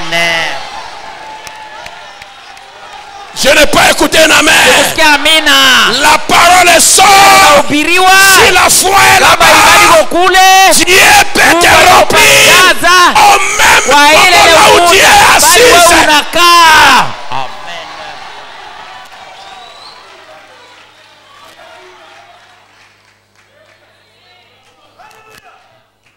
Je vais lire ceci. Tasoma hii. Question réponse le Saint-Esprit, paragraphe 8. Swali na majibu ya Roho Takatifu kifungu cha 8. Je veux que toute l'église reçoive le Saint-Esprit. Napenda kanisa lote wapokee Roho Takatifu. Amen. Disons amen au prophète. Amina. Le prophète veut que tout Bethel soit rempli du Saint-Esprit. Nabii anapenda Bethel mzima wajazwe Roho Takatifu. Nous prêchons à présent, n'est-ce pas? Amina. Tunahubiri kwa Nous ajili ya ne sommes sasa. pas en Amérique, nous sommes Si au hatuko Congo. Marekani, tuko Kongo. Nous ne sommes pas à Jeffersonville. Hatuko kule Jeffersonville. Tuko Bunia. Tuko Bunia. Nous sommes pas en Indiana, nous Hatuko sommes en Indiana, Ituri. tuko Ituri. Je veux que toute l'église reçoive le Saint-Esprit. Napenda kanisa mzima ipokee Roho Takatifu. Maintenant, ma belle-fille est Sasa assise ici. mke wangu anakaa hapa. Ce n'est pas parce que c'est ma belle-fille, Sio kwa sababu anakuwa mke wangu, ni parce qu'elle est ici. sio kwa sababu yuko hapa. C'est l'une des filles la plus gentille que je connaisse. Ni mmoja wa wasichana wapendelevu ninajua. Lois. Elle a une grande chose elle a eu de grandes choses à surmonter Ameshinda mambo makubwa kubwa mingi à cause du milieu où elle a grandi. kwa ajili ya pale alikomelea. Parce qu'elle vient d'une famille où on n'adore pas Dieu. Kwa sababu anatoa ndani ya jamii ya baabudu Mungu. Avec tous ceux qui sont fruits. Na yote inafuatana na watu waabudu Mungu. Connaissez la suite. Mnayua ya kufuata. Ça me fait de la peine pour cet enfant. Inaniumiza sana kwa hiyo mtoto. Elle a eu à grandir dans tel milieu. Alikomea fasi namna ile. Et maintenant, Na sasa elle cherche le Saint-Esprit. Unatafuta Roho Takatifu. Amen. Belle fille du prophète. Mke wa nabii, mwanamke mtoto wa nabii. Et elle a tellement gêné Amefunga sana qu'elle a de la peine à se tenir debout. inakuwa nguvu kwake hata kusimama. Gênant Akifunga chakula priant na kuomba pour recevoir le ili Saint-Esprit. apokee Roho Takatifu. Amen. Toi là, Wewe quand on hivi dit jeune, tu commences à watu trembler. hata kufunga chakula haja tetemeka. Mais ça, c'est la femme de Billy Paul. Hapa iko mwanamke ya Billy Paul, La belle fille de William Mario mke Branham. wa William Mario Branham. Sa belle fille, Mke wake jeune et plus par la force de se mettre debout anafunga chakula, hana takuva kusimama pour recevoir le Saint-Esprit. hivi apokee Roho Takatifu. Mais toi, Lakini tu weye ne veux même pas un jour de jeûne. haupende hata kufunga siku moja. À vous qui avez gêné, Nyewe benye mlifunga, le même Dieu qui a donné le Saint-Esprit à ule ule Loïs, Mungu aliyeleta Roho Takatifu na Lois, qui vous donne le acha Saint-Esprit. wapatie Roho Takatifu. Amina. Qui te donne le Saint-Esprit là où tu Akupatie Roho es. Takatifu pale wewe uko. Il est le même Dieu. Kwa ule ule Mungu Je dis qui te donne le akupatie Saint-Esprit, Roho Takatifu, qui te redonne akupatie et te tena, le remplisse, akupatie tena et zaidi, te le remplisse, akupatie tena et zaidi, te le remplisse. kujaza mara nyingine. Comment faire pour le recevoir? Utafanya namna gani kwa kuipokea? Repentez-vous. Tubuni, Soyez baptisés au nom de Jésus. ubatizwe katika jina la Yesu Kristo Et vous recevez le na don du mtapokea Saint-Esprit. zawadi ya Roho Takatifu. Comment faire? Kufanya namna Vous allez gani? recevoir par les positions de main Kupitia kuwekewa mikono d'une personne toka mtu qui a mwenyewe déjà reçu mwenye le Saint-Esprit shapokea Roho avant. Takatifu mbele. Dis-moi un amen à cela. Amina. tu peux aussi recevoir le Unaweza Saint-Esprit kupokea Roho Mtakatifu. étant assis là Na où tu es unaikala assis pale wewe unaikala. et tu écoutes la parole de unasikia Dieu tu neno la et tu Mungu. portes Amen. Na unasema tu amen. Amen. Amina. Et Amen. Amina. C'est que tu dis la vérité. Unasema ni kweli. L'onction descend du Bali ciel. unashuka tu Te amen. remplit là où tu es. Pale wewe uko. Comment faire pour le recevoir? Tafanya namna gani kuipokea? Jeûnez et priez. Funge chakula na kuomba. Confessez vos péchés. Mkiri dhambi zenu. Cherchez la face du Utafute Seigneur. uso wa Bwana. Il te remplit de cet esprit. Atakujaza na Roho Mtakatifu. Un jour, Siku moja un Messie a reçu le Saint-Esprit. Bwana ambaye alipata Roho Mtakatifu Ni par les positions des mains, sio kwa kukea mikono, ni d'être dans une salle, sio ndani ya chumba vya mais kuhubiri par un autocollant. kupitia otokola tu. Sa femme avait le Saint-Esprit. Bibi yake alikuwa na Roho Il a Mtakatifu. bien traité. Anamata otokola Il a traité. écrit où passera ton éternité. Kwenye banaandika utapitia umilele wako wapi? Il a mis dans la poche du Anajaza veste de son mari. poshe ya vesti ya bwana yake. Et le mari, Na bwana il a dit à son épouse qui Ana avait le bebe- Saint-Esprit. walikuwa na Roho Mtakatifu. Toi, tu peux aller à l'église. ozenda kwa Mais kanisa. moi, je fais le Me commerce. nafaa biashara. Tu vas prier pour moi. Wewe utaniombea. Moi, je cherche l'argent. Mimi natafuta franga. Toi, cherche Dieu. Wewe tafuta Moi, Mungu. cherche argent. Mimi natafuta franga. Cherche Dieu. Wewe tafuta Moi, Mungu. cherche argent. Mimi natafuta franga. Alors, comme il était un Élie, Na mimi nilikuwa mchaguliwa. est-ce qu'on a Élie? Pale unachaguliwa kweli? Est-ce qu'on a Élie? Wewe uko mchaguliwa? Est-ce que tu es un Élie? Wewe uko mchaguliwa? Dieu n'abandonne pas ses enfants. Chake batoto Un yake. Élie ne sera jamais séduit. Hata weza Un Élie kudanganywa. ne manquera de rien. Mchaguliwa hata kosa Le chochote. Saint-Esprit est pour chaque Élie de Dieu. Ni kujua mchaguliwa wote wa Mungu. Un jour, Si uboya. il met la main dans la poche, Anaweka mkono na mfuko, il touche quelque chose. anaguza kitu hivi. Quand il lit, Watu anasoma, où passera-t-il de l'éternité? utapitiza umilele wako wapi? Au même moment, Ile wakati une chose entre en lui. kitu mwana ingia ndani mwake. Une sensation bizarre. Anasikia namna nyingine. Et là, Na pale il reçoit le Saint-Esprit. anapokea Roho Mtakatifu. Quand il reçoit le Wakati Saint-Esprit, anapokea Roho Mtakatifu, maintenant il commence à chercher le anaanza Saint-Esprit. kutafuta Roho Mtakatifu. Quand il reçoit le Wakati Saint-Esprit, anapokea Roho Mtakatifu, alors il commence à chercher le anaanza kutafuta Saint-Esprit. Roho Mtakatifu. Sokozala molimo santu. Okoluka molimo Utafuta santu. Roho Mtakatifu. Amen. Et il part chez Billy Paul. Anaenda Billy Paul. Chez Billy Graham. Kwa Billy Graham. On lui dit, Banamwambia, lève-toi seulement. simama hapo tu. Lève la main. Nyosha tu Donne mkono ta vie au hivi. Seigneur. Toa maisha kwa Bwana. le Saint-Esprit. Ujapata Roho Il Mtakatifu. lève la main. Anainua mkono. Mais la soif Kiu était toujours là. ingali pale. Ah, il va chez le Hapana. méthodiste. Anaenda kwa Il dit, Methodiste. j'ai besoin de Dieu. Nahitaji Mungu. Ok. Mzuri. Prie jusqu'à ce que tu puisses avoir la joie Aomba de mpaka upate crier. furaha Tila. unalalamika. Bado Il va unapata. prier. Anaomba. Il va crier. Analalamika. Ah, je l'ai maintenant. Anashapata. Là, il sort. Watu anatoka. La soif est là. Kiu ingali Il pale. n'était pas assez. Il va Hakutosheka. chez les pentecôtistes. Anaenda kwa Pentecoste. J'ai Aura Robert. Ora Il nous dit, Robert. mon frère. Anamwambia ndugu yangu. C'est qu'il va faire. Il va Yote parler en afanye. langue. Watasema kwa lugha. Il va parler en langue. Watasema kwa lugha. Il parle. Unapata anaenda. Quand ça termine là, Hata maliza. ah, toujours la soif de Dieu. Kiu ya Mungu tu ingali. Qu'est-ce que dois-je faire? Nifanye nini? On lui dit, hein, Banamwambia, il y a un homme Bwana mwa iko. qui est à Indiana, Yoko Indiana. dans la ville de Katika Jeffersonville. mji wa Jeffersonville. Il est prophète. Yeko nabii. Va le voir. Kwanza uonane na Si tu as yeye. déjà blasphémé, Kama cha kufuru, il va te dire. atakwambia. Celui-là, il va te Ule. dire la Yeye vérité. atakwambia kweli. Le frère arrive chez frère Ndio nafika kwa Branham, ndugu Branham. les épaules tombantes. Mabege za shuka. Il commence à raconter à frère Branham. Anja ndugu Branham. Raconte-moi ton histoire. Aisa kama manu wako. Il dit, moi je suis un homme d'affaires. Je Mais vends les véhicules. Mwiko mtu akuja mtukari Mon kumfanya épouse a le biashara. Saint-Esprit. Bibi yangu njoo na Roho Je Mtakatifu. dis, mon épouse, Sasa bibi toi yangu. cherche Dieu. Wewe tafuta Mungu. Moi cherche argent. Mimi tafuta franga. Toi cherche Wewe Dieu. tafuta Mungu. Moi cherche Wewe argent. tafuta franga. Et un jour, je partais vendre mes véhicules. Sio nenda usha mtukari Je yangu. mets la main dans la Natia poche. mkono mfuko. Touche un autocollant. Nakuta otokola mwangu. Et quand je Wakati regarde, mimi nasoma, passer l'éternité. utaweza milele yako wapi? Et à partir de ce moment-là, Tangia wakati ile, j'ai eu la soif de Dieu. na kuwa na kiu ya Mungu. Je suis allé partout. Naenda J'ai- pasi yote. Billy Graham, Ora Robert, Banato Nazir. Mapatendo, nasema kwa lugha. Nalamika. Est-ce que j'ai blasphémé? Nilikufuru John. J'ai traversé une Nitatambuka mstari ya Parce que neema. j'ai soif de Dieu. Una kiu ya Mungu. Mais je ne Mais suis pas intensieux. kuinya ishe. Le frère, alors quelqu'un m'a dit, Za mtu mwanaambia. Vous voyez pas, je Nige suis un kuona. prophète. Joko nabii. Le frère me dit, Ndio unasema ce n'est ni le prophète, haiko wala nabii. ni la prophétie Wala unabii. qui peut te dire Nitakwambia si tu as le kama una Roho Saint-Esprit ou Mtakatifu pas. hapana. Amen. C'est la parole qui te Ni dira. nani utakwambia?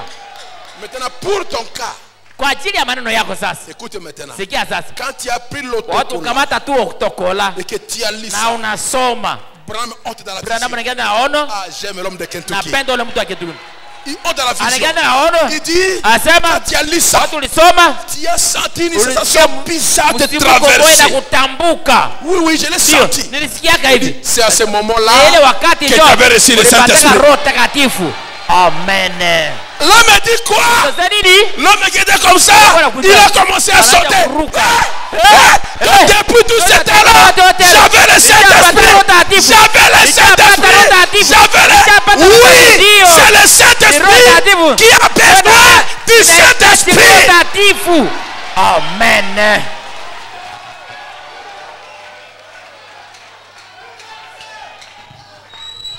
Écoutez maintenant. Msikia sasa. Dieu Mungu n'a pas 113 question de Mia réponse. kumi na- swali na majibu 15, 113. 54. Dieu Mungu n'a pas établi des règles fixes. hakutia mustari kamili. Quand le cœur est affamé, Wati roho iko tu na njaa, Dieu vous donnera la chose Mungu dont atakupatia vous kitu avez yenye faim. unahitaji, yenye una kinjaa yake.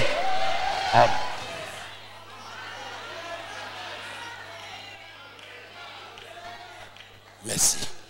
Si vous désirez recevoir le Saint-Esprit, Kama unahitaji kupata Roho Takatifu, il peut descendre sur vous à l'instant même. anajua juu yako hata sasa hivi hapa. Est-ce que tu le veux? Ndio unaitaka. Est-ce que tu le veux? Unataka kweli? Est-ce que tu le veux? Unataka. À l'instant même. Kwa sasa Au hivi nom hapa. de Jésus-Christ. Kwa jina la Yesu Au Kristo. nom de Kwa jina la Jésus-Christ. Yesu Kristo. Au nom de Kwa jina la Jésus-Christ. Yesu Kristo. Le prophète a Na parlé. anasema, Seigneur, Bwana, Seigneur, Bwana, confirme ta parole. Acha neno lako. Confirme ton Thibitisha prophète. neno la Biblia. Recevez. Ke Roho Takatifu. Recevez. Mupokee. Recevez-la Mupokee. maintenant. Mupokee. Maintenant. Sasa. Maintenant. Sasa. Maintenant. Je dis recevez-la. Mupokee. Au nom de Kwa Jésus-Christ. jina la Yesu Kristo. Amen. Criez mon alléluia. Alléluia. Criez mon alléluia. Criez mon alléluia. Dis donne-moi Seigneur. Nipatie Bwana. Donne-moi Seigneur. Nipatie Bwana. Dis-moi donne-moi Seigneur. Nipatie Bwana. Commencez à prier Wacha maintenant. kuomba sasa. Commencez à prier là où vous Wacha êtes. kuomba fasi Mungu. Seigneur, tu as dit. Bwana ulishasema. Même maintenant. Hata sasa hivi. Même maintenant. Hata sasa hivi. Tu peux me le donner. Unaweza kunipatia. Je le veux maintenant. Naitaka sasa. Je le veux maintenant. Naitaka sasa. Mon cœur est disposé. Roho yangu tayari. Mon cœur est prêt. Roho yangu Mon tayari. cœur est disposé. Roho yangu tayari. Donne-moi ce Saint-Esprit. Unipatie ile Roho Takatifu Bwana.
Alléluia.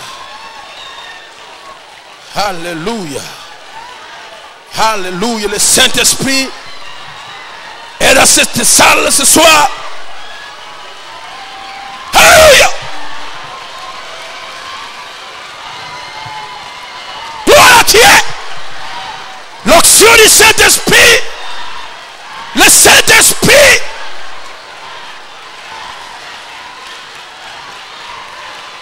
est ici. Tu peux le recevoir maintenant. Maintenant, mais reçois-le.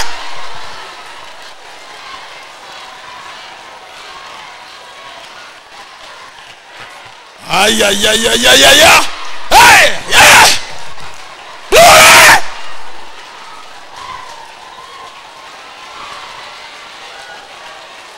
Gloire.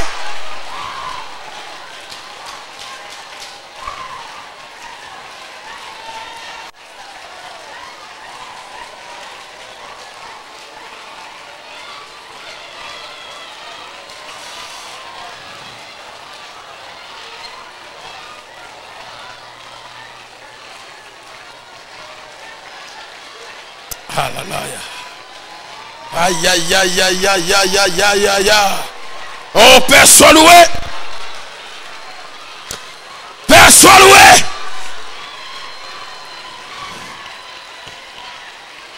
Le Saint-Esprit est dans ces lieux. Le Saint-Esprit cherche le cœur. Quelqu'un est disposé à le recevoir. Tu n'as pas gêné en vain.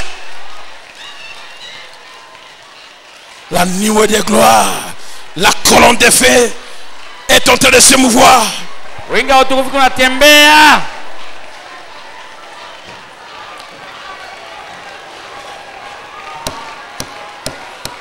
Wow!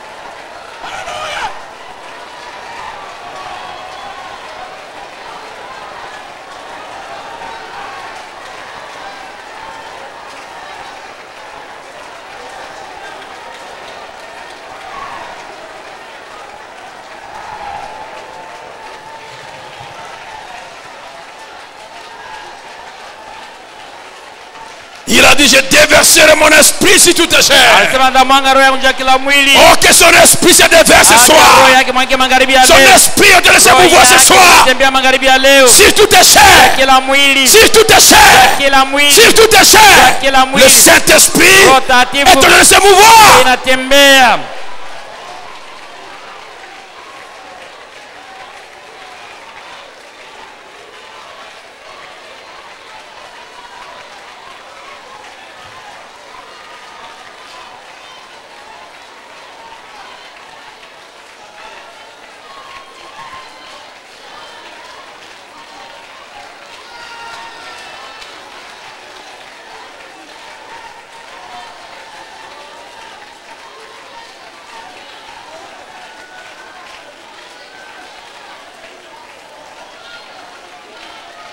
Si ton cœur est disposé, Kama roho yako iko tayari. si ton cœur est disposé, Kama moyo wako uko tayari. tu peux le recevoir ce soir. Unapokea magharibi ya leo. Tu peux le recevoir maintenant même. Sasa hivi hapa. Reçois-le maintenant même. Upokee sasa. Reçois-le là où tu es. Upokee pale wewe uko. Au nom de Jésus-Christ. Jina la Yesu Kristo. Pierre a dit ce que j'ai, Tunasema ninayo. je te le donne. Nakupatia. Reçois le Saint-Esprit. Pokea Roho Takatifu. Ce que j'ai, Yenye niko je te nayo. le donne. Nakupatia. Reçois le Saint-Esprit. Pokea Roho Takatifu. Reçois le Saint-Esprit. Pokea Roho Takatifu. Reçois-lui le Saint-Esprit. Pokea Roho Takatifu. Sois rempli. Ujazwe mara Je nyingine. dirai rempli. Ujazwe mara Je nyingine. dirai rempli. Kujazwa mara Je nyingine. dirai rempli. Kujazwa mara Alléluia.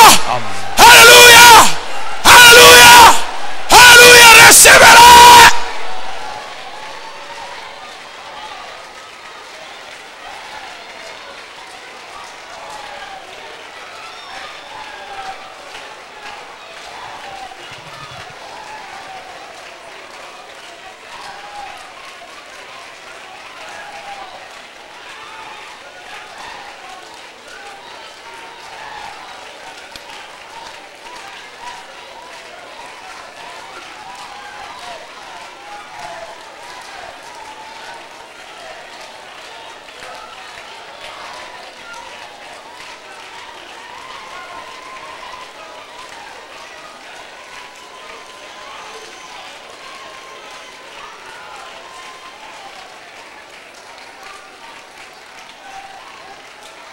Alléluia. Holy Spirit, thou art welcome in this place.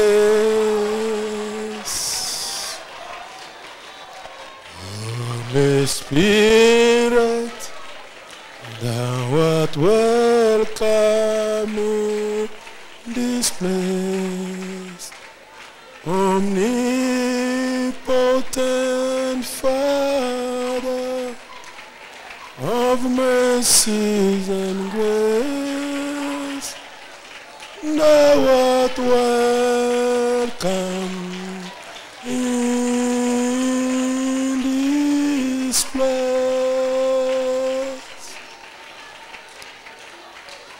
Espíritu Santo, bienvenido a este lugar. Jesucristo, bienvenido a este lugar. Padre omnipotente, de gracia y amor, bienvenido a este lugar.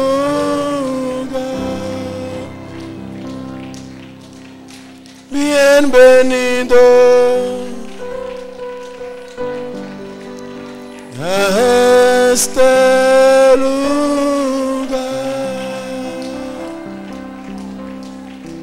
Espíritu Santo, bienvenido a este lugar. Jesucristo, bienvenido a este lugar. Padre omnipotente, de gracia y amor, bienvenido a este lugar. Bienvenido a este lugar.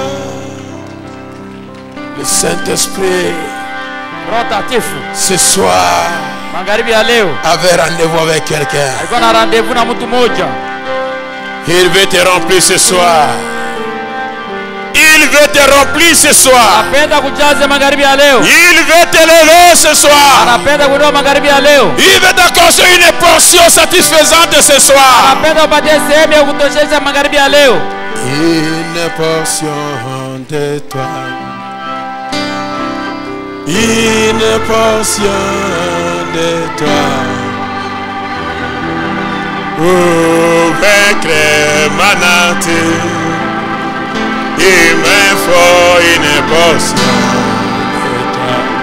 Et alléluia, une portion de toi. Une portion de toi. Pour vaincre ma nature, il me faut une portion. Et alléluia, une portion de toi.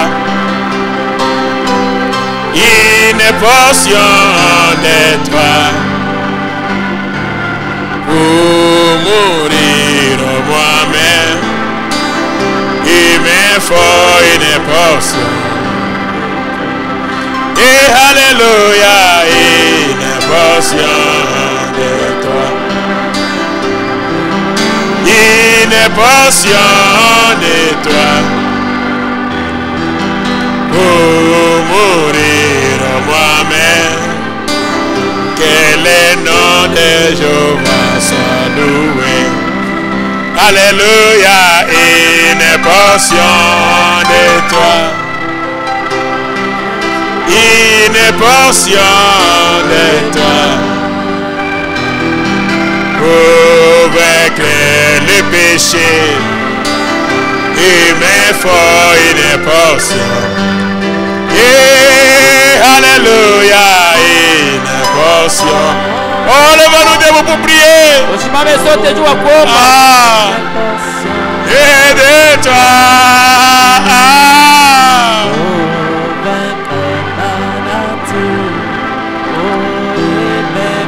Alléluia, quelle présence. Alléluia, une portion de toi.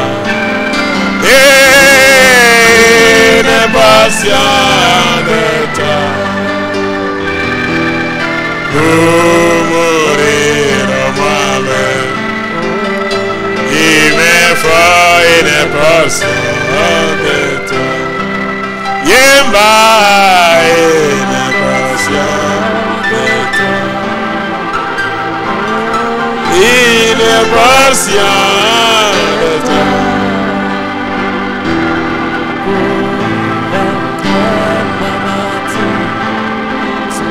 Il me faut une portion. Est-ce que tu veux une portion de Dieu? Est-ce que tu veux une portion de Dieu ce soir? Alors chantez-le encore une fois. Une portion de toi. Une portion de toi. Pour mourir moi-même. Alors avec les mains. Oh, une portion de toi. Alléluia, une portion de toi. Une portion de toi.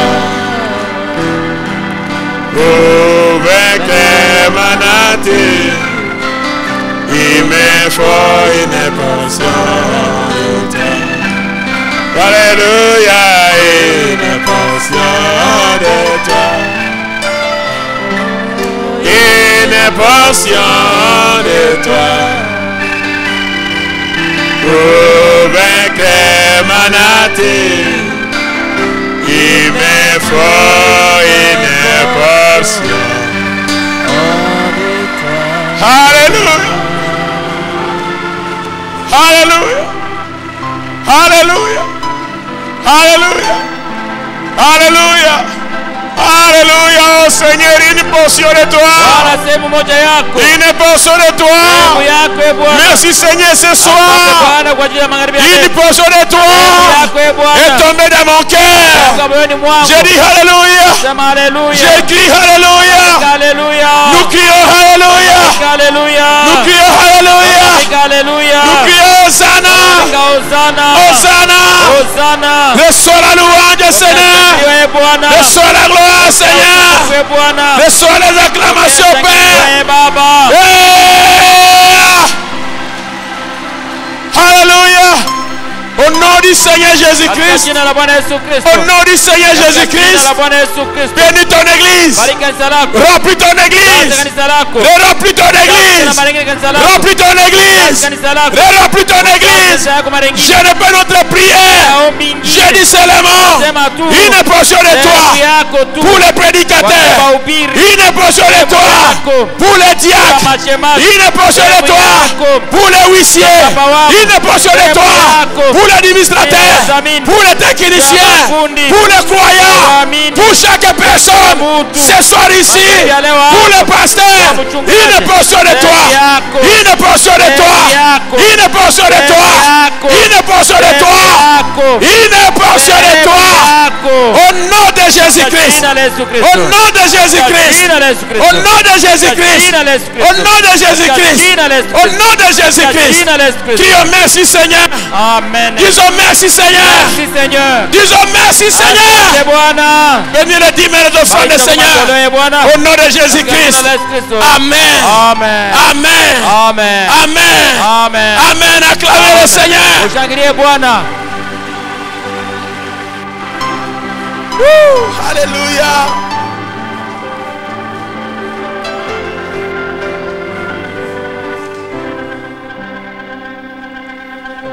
Dis-moi que le Seigneur t'a visité. Sema Bwana amenitembelea. Est-ce que je mens? Nasa bongo. Est-ce que je dis le mensonge? Est-ce que Dieu a visité quelqu'un? Je Mungu ametembelea mtu mmoja Si tu es là, lève ta main que je puisse voir. Sema Bwana Mungu Oh, amenitembelea. que Dieu vous bénisse. Bwana Mungu Amen. abariki sana. Je sens la chaleur dans mon cœur. Nasikia moto moyoni mwangu. Une passion de toi. Une passion de toi. Pour mourir en moi-même, il me faut une portion de toi. Tu veux prendre le lèvre? Secours ma voix. Oh, une portion de toi. Oh, pour mourir à moi-même, il me faut une portion de toi. Alléluia. Une portion de toi. Oh, une portion de toi. Oh, pour mourir à moi-même, Il me faut une portion de toi. Acclamez le Seigneur là où tu es. Shangilia Bwana pale wewe uko.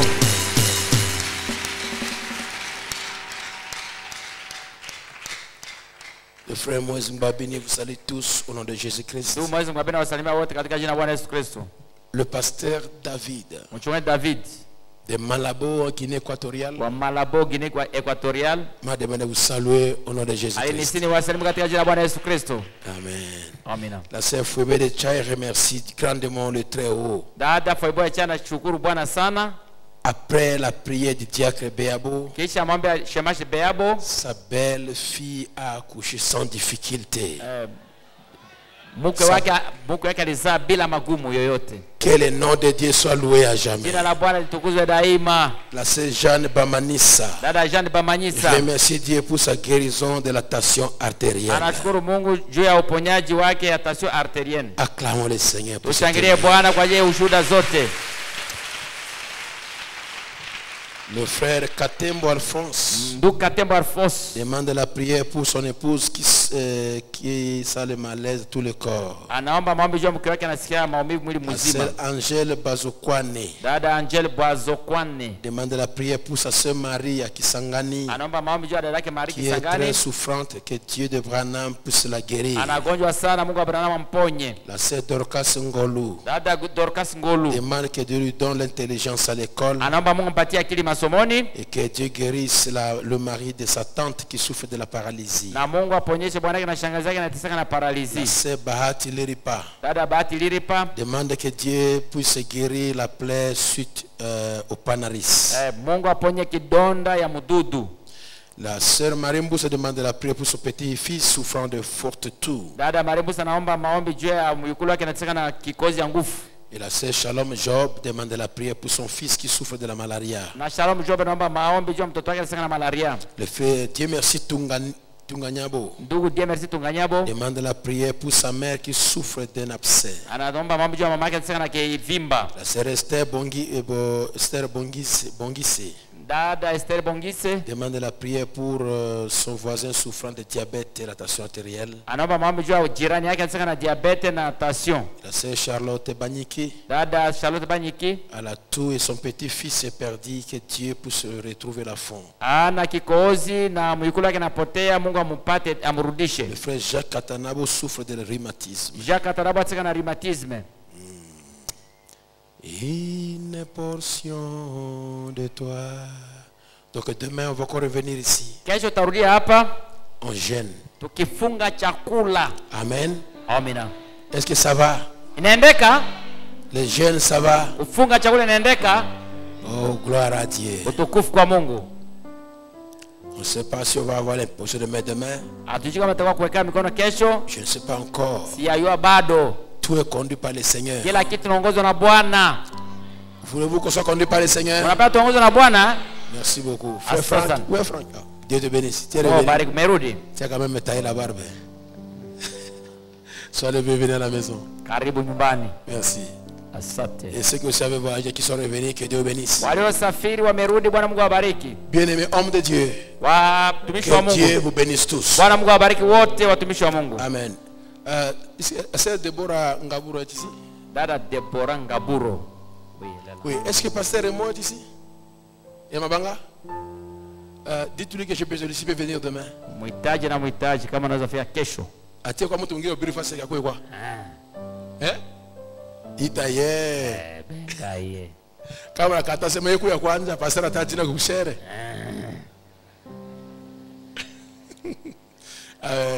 Que Dieu bénisse richement. Alléluia. Je sens une très bonne atmosphère. Nasikia hali mzuri sana. Une atmosphère de joie Ya furaha. et de satisfaction. Ya kutosheka. De la présence du Ya Seigneur. uwepo wa Bwana. Et que vous retournez avec cette action-là. Unarudi na ile upako ile.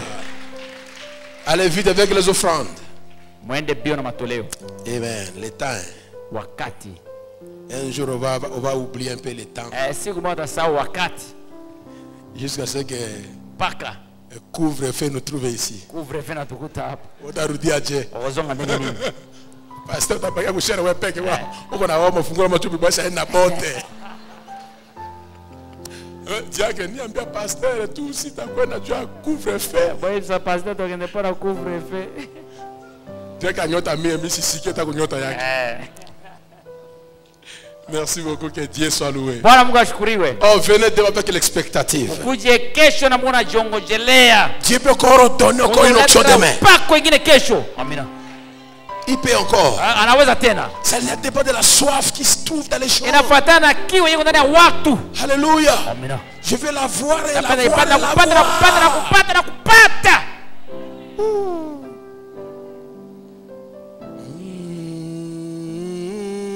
Une portion de toi pour mourir en moi-même. Il me faut une portion. Josué, Bolame. Alléluia. Bolame.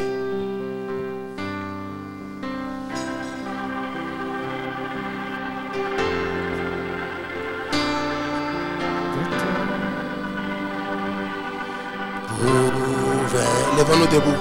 Ushimame sote juu. Il me faut une portion.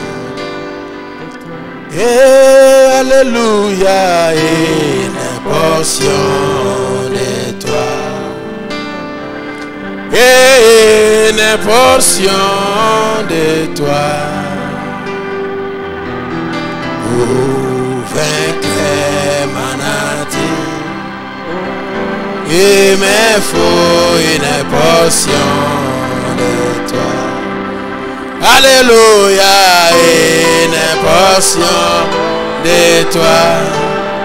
Alléluia, une portion de toi. Et pour vaincre ma nature, il me faut une portion.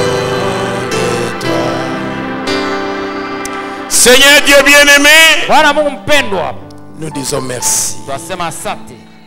Merci pour l'atmosphère de ce soir. Asante juu ya hali ya Merci pour ton onction. Asante juu ya upako wako. Merci pour ton Esprit Asante juu Saint. ya Roho Mtakatifu. Merci pour l'onction et la portion que tu nous as accordée ce soir. Nous disons merci Père. Et au nom du Seigneur Jésus-Christ, que tous les malades que j'ai posé les mains, si leur requête est ici, qu'ils soient tous guéris au nom de Jésus-Christ. Voyage avec ceux qui voyagent. Nous sortons maintenant, que ton ange nous accompagne jusque dans nos maisons en sécurité, sans accident, ni incident malheureux. Au nom de Jésus-Christ, ramène-nous sur demain, Seigneur, dans la force de l'Esprit de Dieu. Alors que nous partons maintenant pour briser le jeûne, quelle eau qu'on va boire, la nourriture qu'on va manger, ne pousse pas déranger l'estomac. Au nom de Jésus-Christ. Amen et Amen. Allez dans la paix du Seigneur. On va se trouver encore demain. Chantez-moi une portion de toi. Une portion de toi Oh, une portion de toi. Oh, pour vaincre ma nature, il me faut une portion de toi.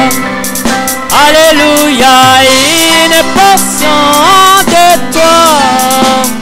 Oh, une portion de toi.